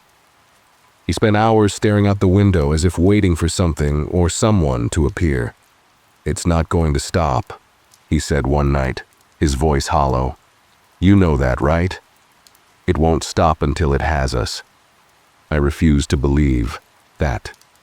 There had to be a way to break free, to sever whatever connection the forest had to us. But the more I searched, the more hopeless it seemed. The forest wasn't just a place. It was alive, aware, and it had chosen us. One night I woke to find Ryan standing in the middle of the living room, his face pale and his eyes wide with terror. "It's here," he whispered. I heard it. It called my name. I grabbed him by the shoulders, shaking him gently. "Ryan, you're safe," I said. "It can't get us here." But even as I said it, I felt the lie in my words. The forest knew our names. It would always find us. The final straw came a week later. We woke to find the symbol from the clearing carved into Ryan's front door. It was deep, jagged, as if done with claws rather than a knife. The sight of it sent a wave of cold terror through me. The forest wasn't just watching. It was coming for us. "We have to leave," Ryan said, his voice trembling. "We have to get as far away as we can." But I knew it wouldn't matter. We could run, but the forest would follow. It would always follow. That night I had a dream. Or maybe it wasn't a dream. I was back in the clearing, the figure standing before me. Its mask glinted in the pale light, and its voice echoed in my mind. "You cannot escape," it said. "The forest is part of you now. You will return. You will always return." I woke up drenched in sweat, the echo of its voice still ringing in my ears. When I turned to look at Ryan, I saw that he was already awake, staring at the ceiling with hollow eyes. "We can't fight it," he said. "It's too strong." I didn't know what to say. I felt the weight of the forest's presence pressing down on me, suffocating and relentless. But I couldn't give up. Not yet. The next morning, we packed our things and left town. We didn't have a destination, just a desperate need to get away. As we drove, I couldn't shake the feeling that the forest was watching, waiting for the moment to pull us back in. And deep down, I knew it wasn't over. The forest knew my name, and it wouldn't let me go. The swings came into view first, swaying violently as if caught in an invisible storm. Behind them, the decaying merry-go-round spun in slow, lazy circles, its rusted metal groaning like a wounded animal. Clara skidded to a halt, her chest heaving. She turned off her flashlight and crouched low behind a pile of rotting wooden planks that had once been part of the jungle gym. She needed to think, to breathe. A low, guttural sound broke the silence, a scraping, dragging noise, like nails on concrete. Clara's stomach churned as she pressed herself tighter against the planks. She didn't know how it had started, not exactly. One moment she was walking through the woods near her house, searching for her lost dog, Milo. She shook, her head biting back, the scream clawing its way up her throat. She couldn't afford to lose it now. Her fingers tightened around the flashlight, the cold metal grounding her, reminding her she wasn't powerless. "Just get to the other side," she muttered under her breath. The car was parked just beyond. The playground. If she could make it there, she might still have a chance. The scraping sound stopped. Clara froze, her ears straining against the unnatural stillness. For a moment, all she could hear was the thundering of her own heartbeat. Then a child's voice cut through the air, soft and melodic, like a lullaby. "Come play with us." The words sent icy tendrils snaking down her spine. Slowly, she turned her head toward the swings. A figure stood there, a child, no more than 7 or 8, silhouetted against the pale light of the moon. The boy wore a faded red hoodie, the fabric frayed and torn at the edges. His face was hidden in shadow, but Clara could feel his eyes on her, watching, waiting. "Milo," she whispered, her voice cracking. The boy tilted his head, a slow, unnatural movement that made Clara's stomach lurch. "No," the child said, his voice layered with something darker, something older. "But you can join him." Before she could react, the boy's shadow stretched unnaturally, spreading across the ground like a pool of ink. It slithered toward her, faster than it should have been possible. Clara screamed, stumbling backward, her flashlight clattering to the ground. The beam flickered, casting jagged, disjointed shadows across the playground. The boy was gone. A week ago, Clara had found the flyer tucked into her mailbox. It was simple, just a piece of cheap paper with a crude drawing of a playground scrawled. Black marker. Beneath the image, a single sentence was written in bold, uneven letters. "Come play after dark." She'd laughed it off at first, assuming it was some kind of prank. Black Hollow wasn't the kind of town where strange things happened. Sure, there were the usual urban legends, the haunted school, the ghost on Main Street, but those were just stories kids told to scare each other. This felt off. She'd crumpled up the flyer and tossed it into the trash. That night, Milo disappeared. He'd been whining at the back door, scratching to go outside like he always did before bed. Clara had let him out, expecting him to come, trotting back a few minutes later, but he never did. She'd called his name, searching the yard with a flashlight, but there was no sign of him. The woods behind her house were dark and silent, swallowing her voice like a black hole. The next morning, the flyer was back. It was pinned to her front door this time, fluttering in the breeze. The message had changed. "He's waiting." The memory faded as Clara forced herself to her feet. Her legs felt like jelly, but adrenaline pushed her forward.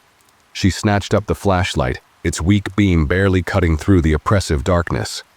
"I'm not going to die here," she growled, her voice trembling. "Not like this." The merry-go-round screeched as it spun faster, the sound sharp and grating. Clara glanced over her shoulder and immediately wished she hadn't. The shadows were moving again, detaching themselves from the jungle gym, slide, and sandbox. They twisted and writhed like living things, their edges flickering like flames. The boy's voice echoed in her head, taunting her. "Come play!" Clara bolted. The gravel crunched beneath her feet as she sprinted toward the parking lot. Her car was just ahead, a dark silhouette against the moonlit trees. Relief surged through her, giving her an extra burst of speed. She fumbled with her keys as she reached the driver's side door, her hands trembling so badly she could barely fit the key into the lock. Behind her, the shadows screamed. It wasn't a human sound. It was something raw and guttural, a sound that scraped against her mind like nails on a chalkboard. She didn't dare look back. The door unlocked with a satisfying click, and Clara threw herself into the driver's seat, slamming the door shut behind her. The shadows surged forward, slamming into the car with a force that rocked it on its tires. Clara screamed, jamming the key into the ignition and twisting it. The engine sputtered, coughed, and died. "Come on," she shouted, slamming her palm against the steering wheel. The shadows were clawing at the windows now, their inky forms pressing against the glass. The boy's face appeared on the other side, grinning with too many teeth. "You can't leave," he whispered, his voice muffled but clear. Clara turned the key again, and this time the engine roared to life. She floored the gas pedal, the tires screeching as the car lurched forward. The shadows recoiled, shrieking as the headlights cut through them like a blade. She didn't stop driving until she was miles away, the playground long behind her. Only then did she pull over, her hands shaking as she gripped the steering wheel. She didn't cry. She couldn't. The flyer was on the passenger seat. This time, it read, "See you soon." Clara didn't want to go back, but the nightmares left. Her no choice. Every night she saw the playground. The rusted swing swayed in a windless night. The shadows danced across the merry-go-round, creeping closer with every dream. And Milo was always there, just out of reach, barking, howling, and fading into the darkness when she called his name.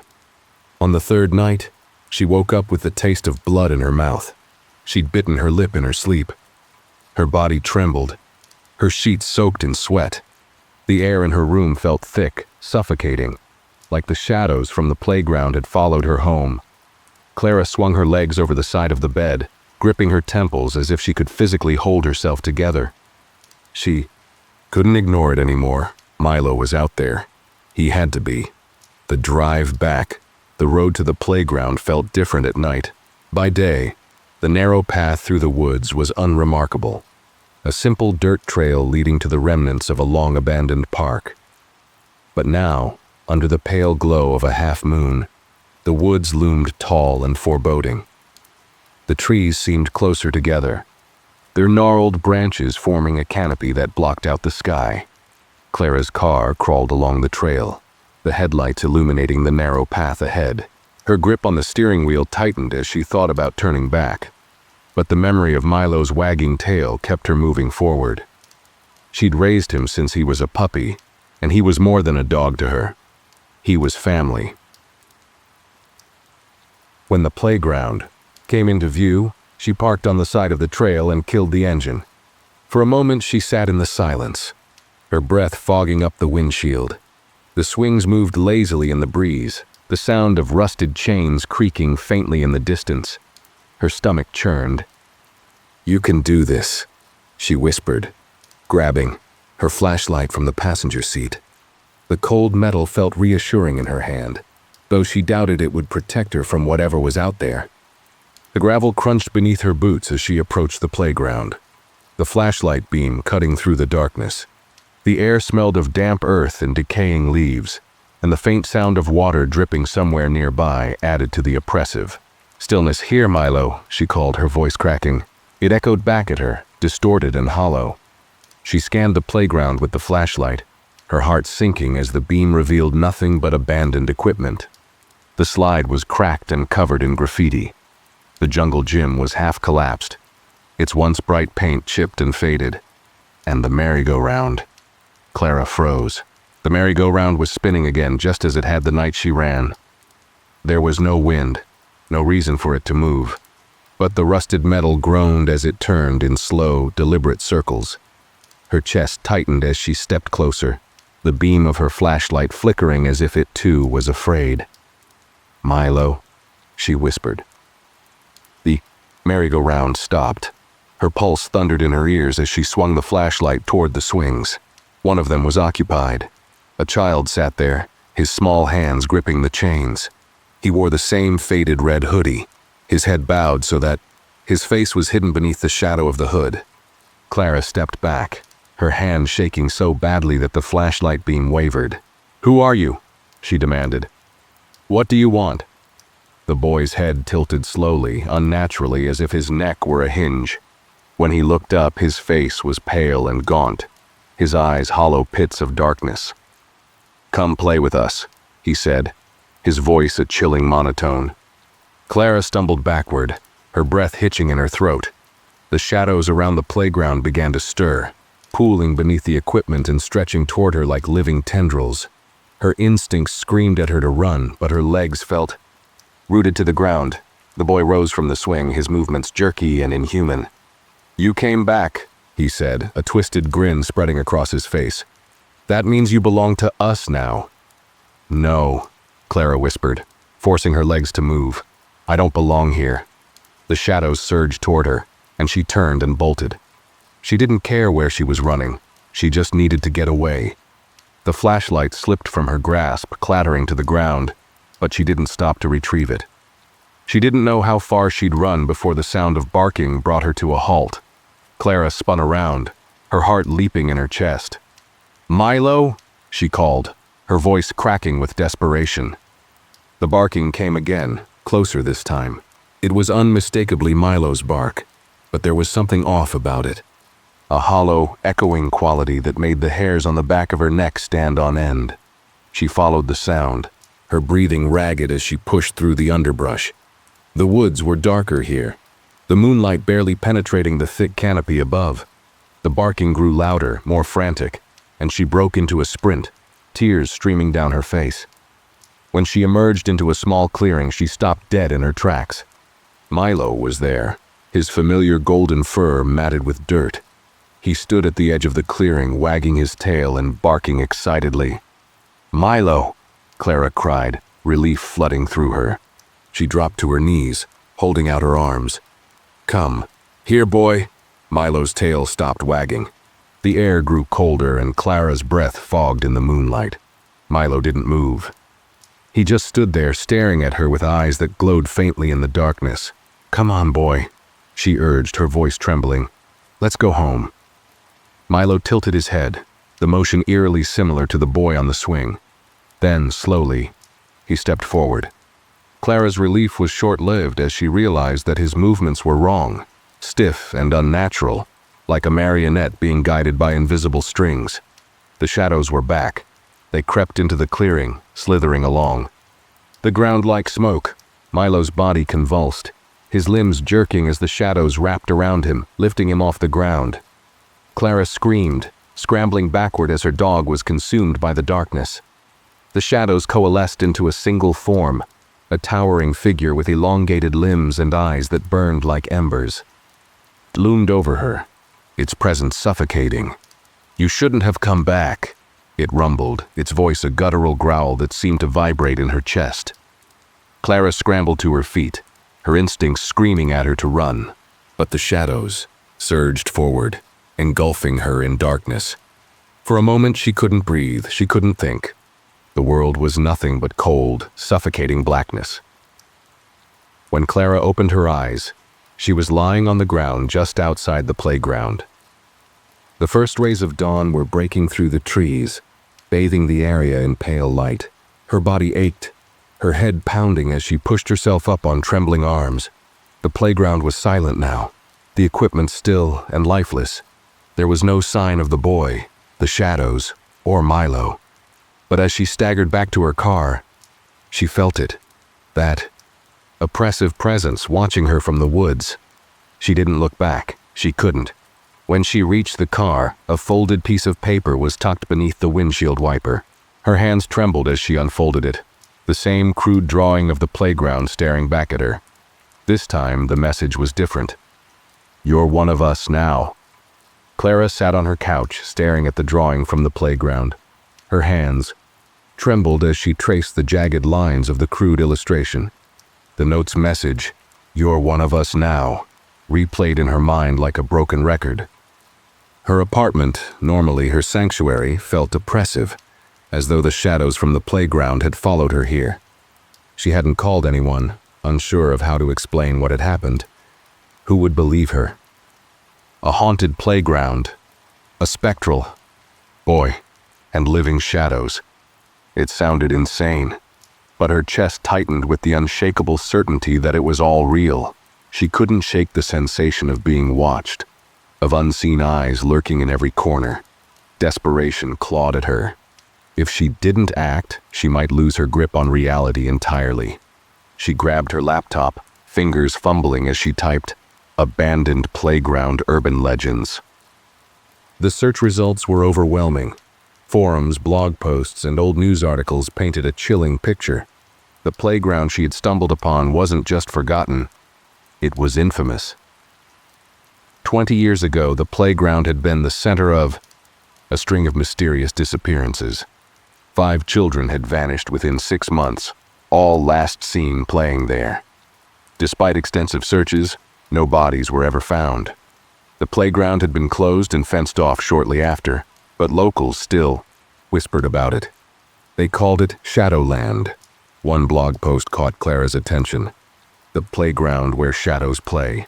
The author claimed to have visited the site, describing an encounter eerily similar to Clara's. The post mentioned rusted swings that moved on their own, strange noises, and a figure watching from the merry-go-round. The blog ended abruptly, the final words chilling. If you hear your name, don't answer. If you see the shadows, don't run. They like it when you run. Clara's stomach churned. She scrolled further, finding an old police report. The investigation had noted a disturbing detail. The children who disappeared had drawn pictures of the playground in the weeks before they vanished. Their drawings all included the same figure, a shadowy boy on the swing. Clara couldn't sit still.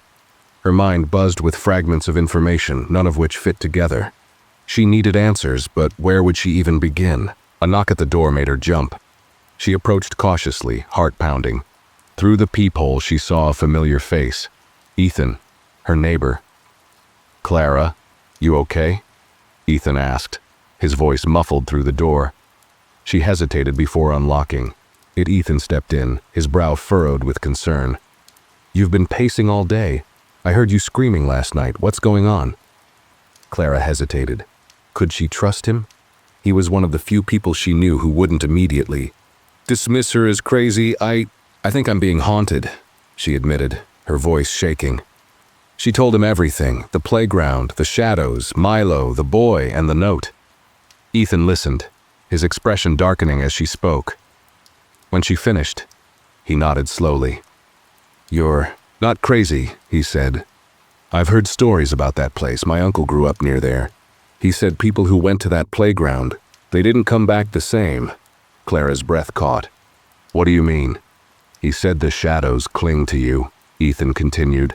"Once you see them, they never let you go.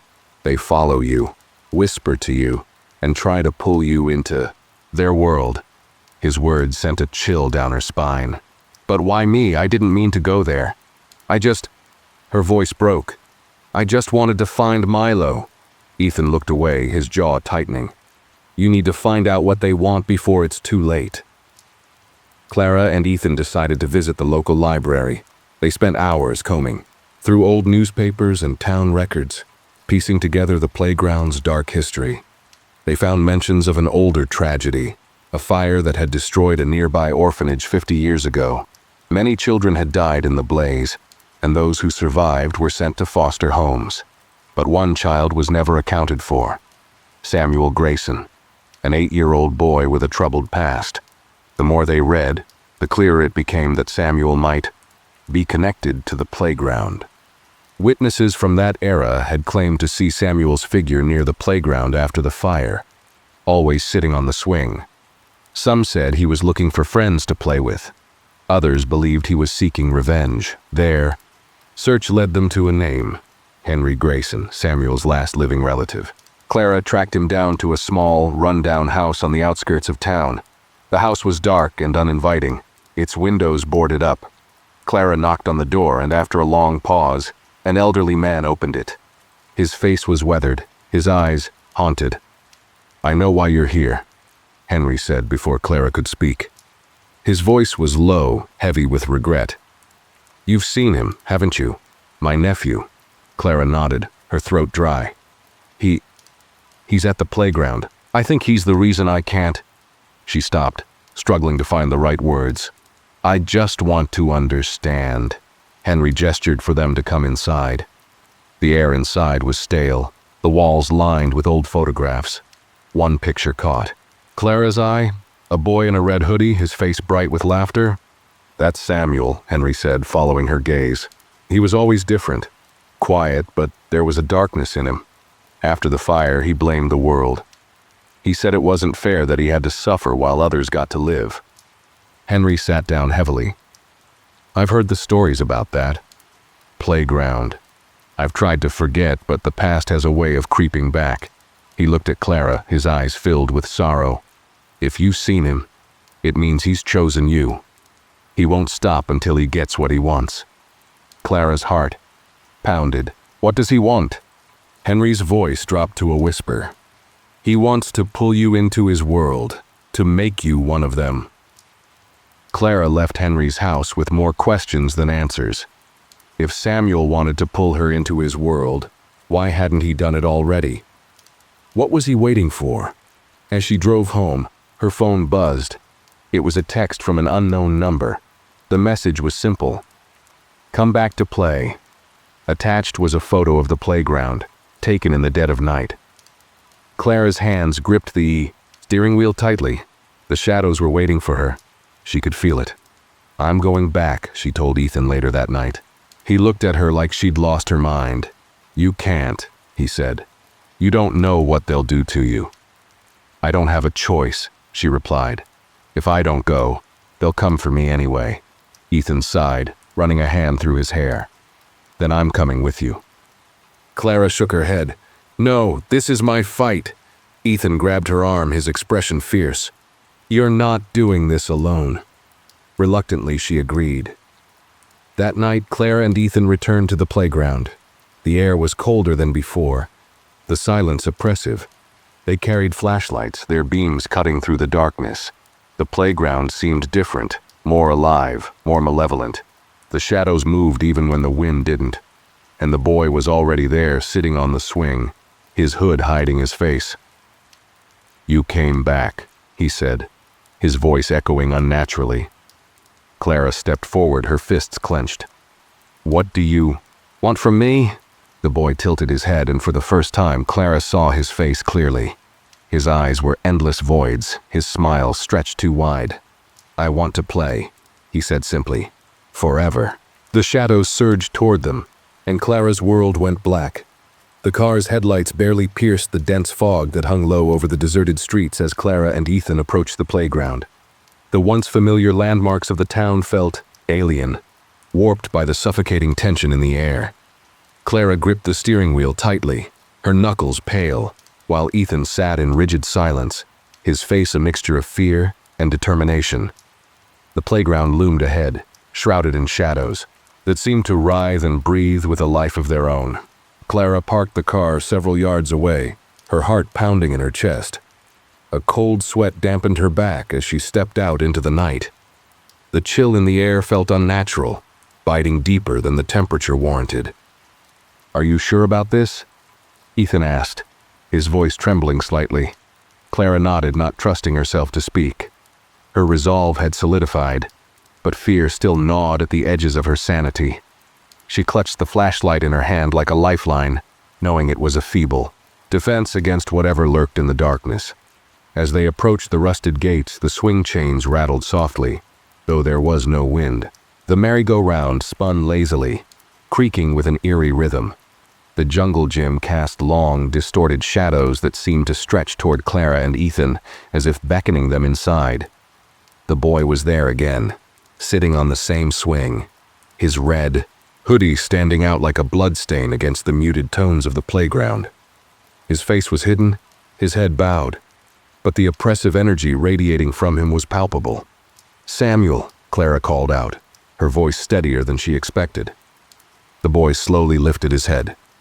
His face was pale, his eyes impossibly dark voids that seemed to pull at Clara's very soul. A faint smile played on his lips. "You came back," he said, his voice soft but echoing unnaturally, as though layered with 1,000 whispers. "What do you want from me?"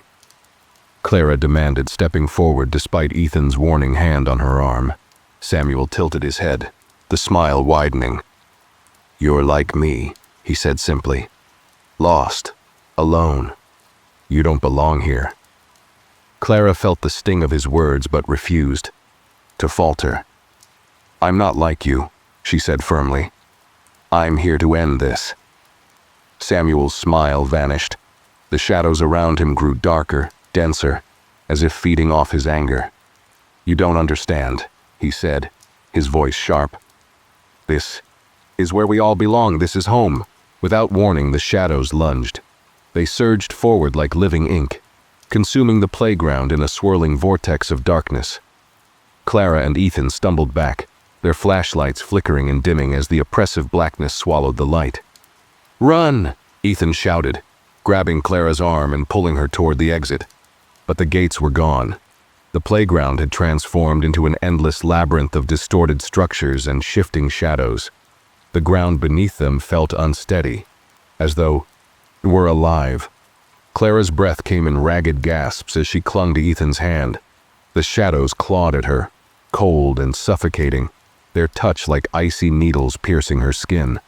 She could hear whispers all around her, taunting, beckoning, threatening. "You can't leave," Samuel's voice echoed, impossibly loud and coming from everywhere at once. "You belong to us now." Clara turned to face the boy, who now stood in the center of the playground, his figure glowing faintly against the sea of darkness. His eyes burned with an otherworldly light, and the shadows seemed to swirl around him as if he were their master. "You don't have to fight," Samuel said, his tone almost gentle. "It's easier if you let go." Clara's fear gave way to anger. She had lost Milo, she had lost her peace of mind. She refused to lose herself. "I don't belong here," she shouted, her voice cutting through the oppressive silence. Samuel's expression darkened and the shadows surged toward her with renewed ferocity. Clara raised her flashlight, its beam flickering weakly, and stepped forward. "Clara, no!" Ethan yelled, but she didn't stop. The light from the flashlight seemed to repel the shadows, forcing them to retreat slightly. Clara realized the truth. Light was their weakness. She turned to Ethan, who was fumbling with his phone. "Use the flashlight," she shouted. Ethan quickly turned on his phone's flashlight, the beam adding to Clara's. Together, they pushed back the encroaching darkness, the shadows writhing and hissing as the light touched them. But Samuel was unaffected. He stepped closer, his smile returning. "You think light will save you?" he mocked. "This isn't about light and dark. It's about what's inside you. The shadows are already there." As Samuel spoke, the ground beneath him began to shift. A black, swirling vortex opened at his feet, the shadows drawn toward it like water draining from a sink. The playground trembled, the structures warping and bending as if being pulled into the vortex. "You can't fight it," Samuel said, his voice rising above the chaos. "This is where it ends." Clara's grip on the flashlight tightened. She felt the pull of the vortex, the shadows tugging at her like invisible hands. She turned to Ethan, whose face was pale with terror. "We have to stop him," Clara shouted over the noise. "How?" Ethan yelled back. Clara's mind raced. She remembered what Henry had said. Samuel was searching for friends, for someone to join him. He wanted connection, even in his twisted, malevolent form. She stepped forward, ignoring Ethan's protests. "Samuel," she called, "you don't have to do this." The boy froze, his eyes narrowing. "What are you talking about?" "You don't have to be alone," Clara said, her voice trembling but resolute. "You don't have to take people. You can let go." Samuel's expression flickered, a hint of vulnerability breaking through his anger. For a moment, the shadows around him seemed to waver. But the moment passed, and Samuel's face hardened. "It's too late for me," he said, his voice heavy with regret. "But it's not too late for you. Join us and you'll understand." The shadows surged forward again, and Clara braced herself. She wasn't going to let Samuel win. She reached into her pocket and pulled out the drawing, the crude illustration of the playground with the haunting message. "You're one of us now." "This isn't who I am," Clara said, holding up the drawing. "And it's not who you have to be." Samuel stared at the drawing, his expression unreadable. The shadows around him faltered, their movements growing sluggish. "You don't know what it's like," he whispered. "To be forgotten, to fade away." "I do," Clara said softly. "But this isn't the answer." The vortex grew stronger, the entire playground shaking violently. Clara felt herself being pulled toward the swirling darkness, but she didn't let go of the drawing. She held it out to Samuel, her eyes pleading. "You can end this," she said. "You are empowered to stop it." For a long moment, Samuel hesitated. The shadows writhed around him, their whispers growing louder, more desperate. But then, slowly, he reached out and took the drawing from Clara's hand. The vortex roared, and Samuel's figure began to dissolve, the shadows pulling him toward the center. His eyes met Clara's one last time, and she saw a flicker of peace in his expression. "Thank you," he whispered. The vortex imploded, taking Samuel and the shadows with it. The playground fell silent, the oppressive energy lifting like a heavy fog. Clara and Ethan stood in stunned silence, their flashlights flickering weakly in the now still air. The playground was empty, its structures rusted, and lifeless once more. Clara felt an overwhelming sense of relief, mixed with an aching sadness. Samuel was gone, but so was the darkness that had haunted her. Ethan placed a hand on her shoulder. "It's over," he said quietly. Clara nodded, though she wasn't entirely sure he was right. As they walked back to the car, she glanced over her shoulder at the playground. For a moment, she thought she saw a figure sitting on the swing, a tete-a-tete boy in a red hoodie, his face turned toward her. But when she blinked, the figure was gone. The night was far from over. As Clara and Ethan reached the car, a sudden chill descended, far colder than before. The air grew heavy, thick with an unnatural silence. Clara stopped in her tracks, a gnawing sensation creeping into her mind. It wasn't over. A whisper slithered through the air, faint yet unmistakable. "You think it's done? You think he was the only one?" Clara froze, her breath hitching. Ethan turned sharply, his flashlight scanning the empty playground. There was nothing visible, but the atmosphere had shifted. The darkness itself felt alive, pressing in on them, pulsing with malevolent intent. "Clara," Ethan said, his voice barely above a whisper. "We need to leave, now!"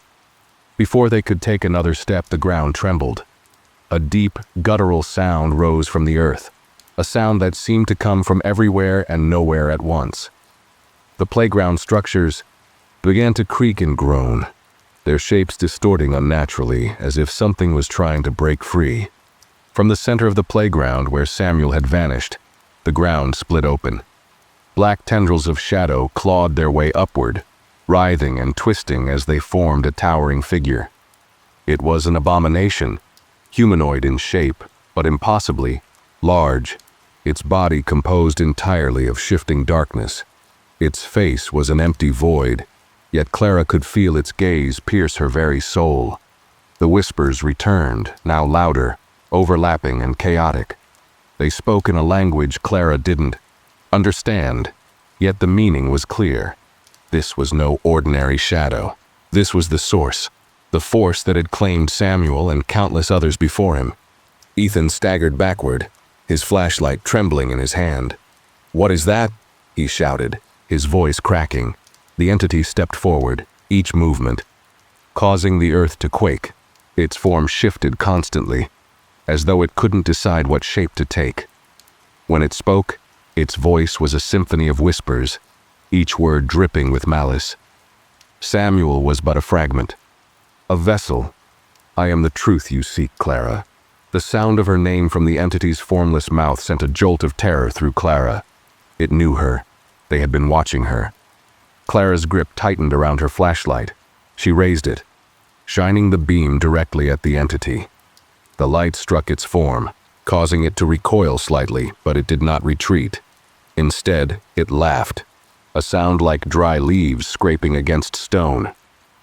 "You think light can banish me?" the entity mocked. "I am older than the sun. Your feeble weapons mean nothing." Despite its taunts, Clara noticed the way the entity's edges flickered and wavered under the beam. The light didn't destroy it, but it weakened it. She exchanged a glance with Ethan, who seemed to realize the same thing. "Ethan, more light," she shouted. Ethan fumbled with his phone, turning on its flashlight and aiming it at the shadowy mass.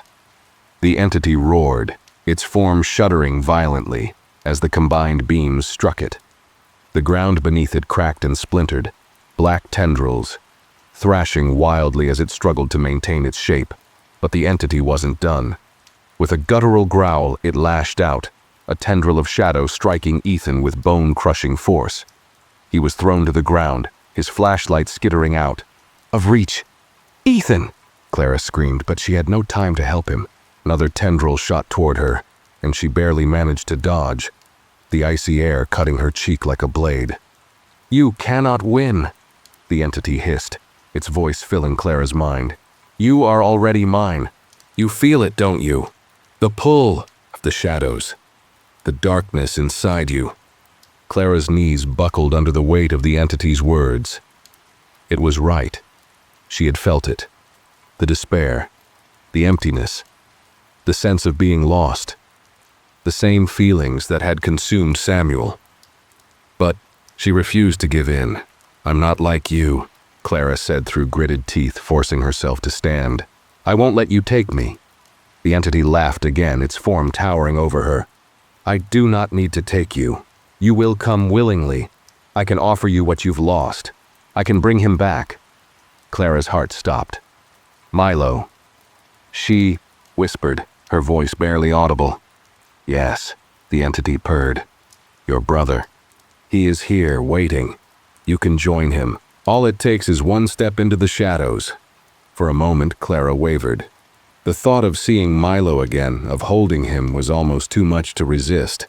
But then she remembered the drawing Samuel had given her, the twisted message scrawled across it. "You're one of us now." She realized the truth. This wasn't about reuniting with Milo, it was about ensnaring her soul. "No," she said firmly, her voice stronger now. "You won't trap me, and you won't take anyone else." Clara picked up Ethan's flashlight, holding both beams steady as she advanced toward the entity. The light seared its form, forcing it to retreat step by step. The whispers grew, louder, more frantic, but Clara pressed on. "Clara, don't!" Ethan called from the ground, but she didn't stop. The entity roared in fury, its tendrils thrashing wildly. "You cannot destroy me. I am eternal." Clara knew she couldn't kill it, but she could weaken it, driving it back to whatever abyss it had crawled from. She reached the playground's center, where the vortex had opened, and focused the light directly at the ground. The shadows writhed and screamed, their voices merging into an ear-splitting wail. The entity's form began to dissolve, its tendrils retracting as it struggled to resist the pull of the light. "Ethan, help me!" Clara shouted. Ethan, battered but conscious, crawled toward the car and turned on the high beams. The sudden flood of light hit the playground, banishing the remaining shadows. The entity let out a final, deafening roar as it was pulled into the earth, its form collapsing into nothingness. Silence fell over the playground. The oppressive energy was gone, replaced by an eerie stillness. Clara stood in the center, her breath coming in ragged gasps, the flashlight still clutched in her trembling hands. Ethan limped over to her, his face pale but determined. "Is it gone?" he asked. Clara looked around, the rusted structures now lifeless and inert. She nodded, slowly. "For now." They made their way back to the car, the headlights casting long shadows that no longer felt threatening. As they drove away, Clara glanced in the rearview mirror, half expecting to see the boy in the red hoodie or the towering shadow. But the playground was empty. As they reached the edge of town, Clara turned to Ethan. "Do you think it's really over?" Ethan hesitated, then shook his head. "I don't know, but whatever that thing was, it won't stop looking for people like Samuel, or like us." Clara's grip on the steering wheel tightened. She knew he was right. The entity was gone, but its influence lingered, waiting for the next lost soul to stumble into its web. The shadows, she realized, were everywhere. As Clara and Ethan fled the playground, the world around them began to change. The air thickened like molasses, and the streetlights that should have guided them back to safety blinked out one by one.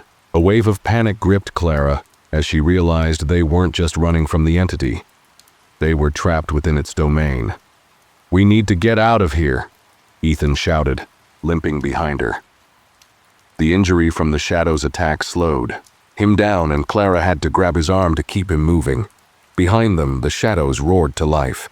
They weren't done. Tendrils of blackness slithered out of the playground, reaching farther than they should have, coiling like living creatures hungry for their prey. The air was alive with the sinister symphony of whispers, their unintelligible chorus echoing in Clara's ears. "Run!" Clara screamed, dragging Ethan toward the car parked at the edge of the playground. But before they could reach it, the ground beneath their feet cracked and groaned. From the fissures, more tendrils erupted, thicker and more aggressive than before. They lashed out, forcing Clara and Ethan to dive aside. The playground itself seemed to warp and twist, the swings creaking as if being pushed by invisible hands, and the rusted merry-go-round spinning wildly on its own. One of the tendrils, coiled around Ethan's leg, yanking him to the ground. He screamed, clawing at the dirt as it dragged him toward the void. Clara turned, her heart hammering in her chest, and without thinking, she grabbed a heavy flashlight and swung it at the tendril. The beam of light seared through the shadow, causing it to shriek and retreat.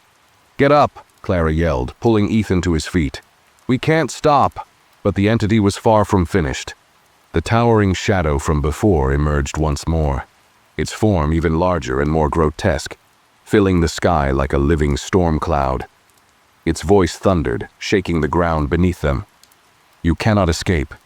The shadows claim what is theirs." Clara turned to face the monstrosity, her fear battling against a surge of defiance.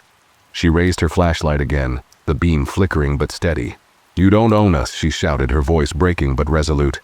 "We're not yours to take." The entity laughed, a hollow, guttural sound that seemed to come from every direction. "You already belong to me, Clara. You stepped into the darkness the moment you chose to search for him." Clara's mind raced. It was right. She had been drawn to the playground not just by curiosity but by something deeper, something darker. She thought of Samuel's haunted expression, of the pull of despair that had almost consumed her. The entity fed on that weakness, and it wanted her to give in. "Clara!"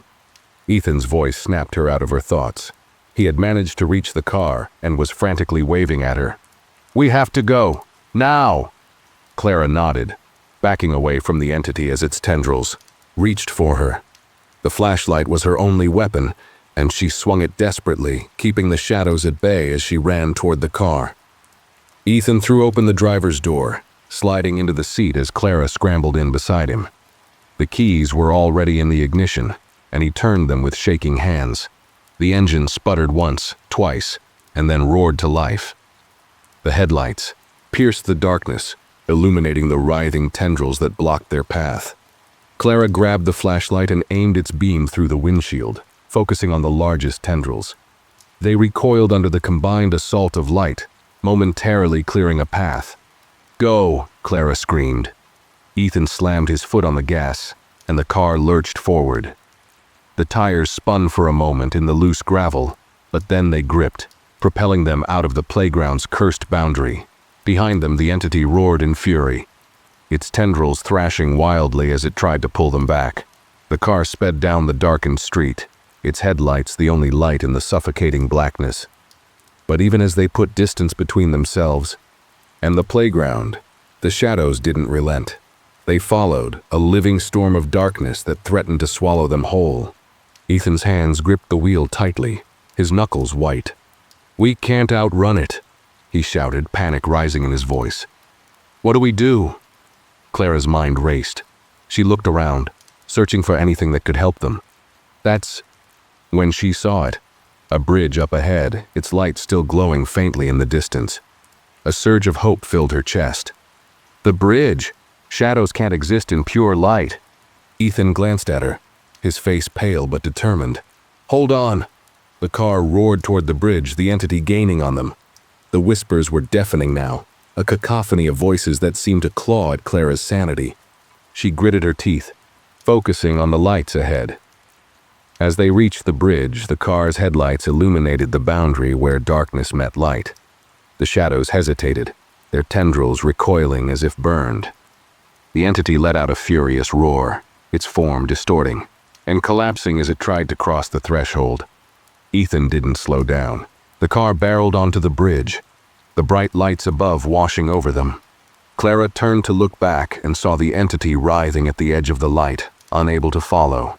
Its form began to shrink, collapsing in on itself as the shadows dissolved into the night. When they reached the other side of the bridge, Ethan pulled over, his hands shaking as he killed the engine. For a moment, neither of them spoke, their breathing heavy in the silence. Clara was the first to break it. "We made it," she whispered, her voice trembling. Ethan nodded, staring straight ahead. But for how long?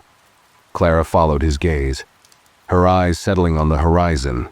The playground was far behind them, but the memory of its shadows lingered, etched into her mind.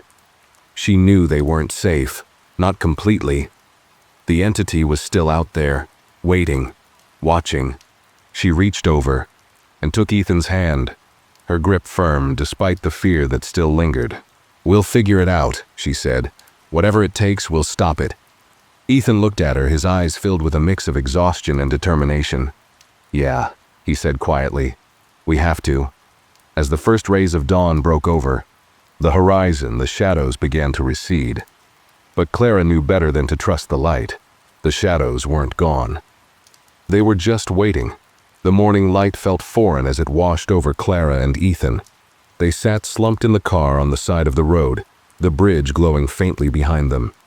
The entity was gone, or at least they had escaped it for now, but the weight of the night clung to them like a second skin. Ethan broke the silence first. "Do you think it's really over?" His voice was raw, laced with exhaustion and a faint glimmer of hope. Clara wanted to comfort him, to tell him they were safe, but the words wouldn't come. Instead, she stared at the horizon where the first light of day began to creep into the sky. "I don't know," she admitted, "but I don't think it's something you can just run from." The shadows had felt too alive and patient. They weren't bound to the playground. They were tied to something deeper, something that still loomed just out of reach. Clara's thoughts turned to the whispered voices, the way they had seemed to know her, to understand her weaknesses. The entity wasn't just an external force. It had found a way inside her mind. When they finally returned to the town, it was eerily quiet. The streets, normally bustling with early risers and the hum of life, felt desolate. It seemed like the town sensed the darkness they fled and retreated into silence. They parked in front of Clara's apartment, neither eager to leave the small cocoon of the car. Ethan's gaze was distant, his fingers twitching against the steering. "Feel?" "I keep hearing it," he said suddenly, his voice barely above a whisper. "Hearing what?" Clara asked, though she already knew the answer. "The whispers," Ethan replied. He turned to her, his eyes wide with fear. "Even now, they're quiet, but they're there, like they're waiting." Clara's stomach twisted. She had heard them too, faint and fleeting, like a bad memory that wouldn't fade. She reached out and placed a hand on Ethan's shoulder, trying to anchor both of them. "We'll figure this out," she said, her voice steadier than she felt. "Together." Later that day, Clara found herself back in her apartment, the blinds drawn tight against the harsh sunlight. Ethan was resting on the couch, his breathing shallow and uneven, while she pored over her laptop. If the playground had a history, if the entity had roots, she needed to know. Hours passed as Clara scoured forums, news archives, and local history websites. Patterns began to emerge, threads of stories that mirrored their own. Disappearances around the playground dated back decades, always at night, always unexplained. Witness accounts spoke of shadows moving unnaturally, of whispers that called to people by name. One article from 20 years ago caught her attention. It detailed the disappearance of a boy named Caleb, last seen near the playground. His mother claimed he'd told her about the shadow friends he had made, about how they promised to take him to a better place. The police had dismissed her claims, chalking the incident up to a runaway child. But Clara felt the chill of recognition. She had heard those whispers too, promising escape, relief, and understanding. Her breath caught as she read the final lines of the article. "Sometimes at night you can still hear him calling from the playground, a boy's voice, faint and pleading, but always drowned out by the laughter of something darker." By the time Clara looked up from her research, the sun had set and her apartment was bathed in shadows. She hadn't turned on any lights, too absorbed in her work, and now the dimness felt oppressive. Her heart raced as she stood and flipped the nearest switch. The lamp flickered once before bathing the room in a pale glow. "Ethan?" she called. Softly, but there was no response. She turned toward the couch only to find it empty. Panic surged through her. "Ethan?" she repeated, louder this time. A soft rustling sound came from the kitchen and she hurried toward it. She found him standing by the window, staring out into the darkness. "What are you doing?" she asked, her voice trembling. He didn't turn to look at her. "They're out there," he said flatly. "I can see them, waiting." Clara's blood ran cold. She stepped closer, placing a hand on his arm. His skin was icy to the touch. "Ethan, there's nothing out there," she said, though she didn't believe her own words. He finally turned to her, his face pale and his eyes haunted. "They're never going to stop, Clara. You know that, don't you? We let them in, they'll follow us forever." Clara managed to coax Ethan back to the couch, but the unease lingered. They agreed to leave town the next day, to put as much distance as possible between themselves and the playground. Clara hoped it would be enough, though deep down, she wasn't sure it would make a difference. That night, she lay awake on the couch, Ethan asleep beside her. The whispers had returned, faint but persistent, threading through her thoughts like poison. She closed her eyes, willing them to stop, but the darkness behind her eyelids only seemed to amplify them. "Come back. We're waiting. You belong. With us?" She sat up abruptly, her chest heaving. The room was silent, but the whispers had left their mark. She glanced at Ethan, his face peaceful in sleep, and wondered if he was hearing them too. As dawn approached, Clara's phone buzzed with a message. It was from an unknown number, and her stomach churned as she opened it. "You can't run from shadows. They're always with you." She dropped the phone as if it had burned her hands trembling. The message had no sender or traceable source. It was as if the entity itself had found a way to reach her. When Ethan woke, she didn't tell him about the message. There was no point in adding to his fear. By midday, they were on the road, their belongings hastily packed into Ethan's car. The farther they drove from the playground, the lighter the air seemed. But Clara couldn't shake the feeling that something was following them. Every time she glanced in the rearview mirror, she half expected to see tendrils of darkness curling along the horizon. Ethan was silent for most of the drive, his eyes fixed on the road. When they finally stopped for gas, he turned to her and said, "Do you think it's enough, leaving?" Clara hesitated, then shook her head. "I don't know. But we can't stay there. That place, it's not just a playground. It's something else, something wrong." As they checked into a motel that night, the whispers returned, faint but insistent. Clara sat on the edge of the bed, her hands clenched into fists, as she listened to the silence around her. The shadows in the room seemed to shift when she wasn't looking, and the air felt heavier than it should. Ethan sat beside her, his head in his hands. "We'll never get away," he said, his voice barely audible. "They'll always find us." Clara didn't respond. She didn't have the strength to argue. As they lay in the darkness, neither of them slept. The whispers grew louder, and the shadows crept closer. Somewhere in the distance, Clara thought she heard laughter, a cold, mocking sound that sent chills down her spine. The next morning, they continued their journey, but the unease never left them. The shadows clung to their thoughts, their fears, and their very souls. Clara didn't know if they would ever truly escape the entity, or if it had already claimed them in ways they couldn't yet understand. But one thing was certain: the playground where shadows came to life wasn't just a place. It was a farce, a living nightmare that would haunt them forever. And it was patience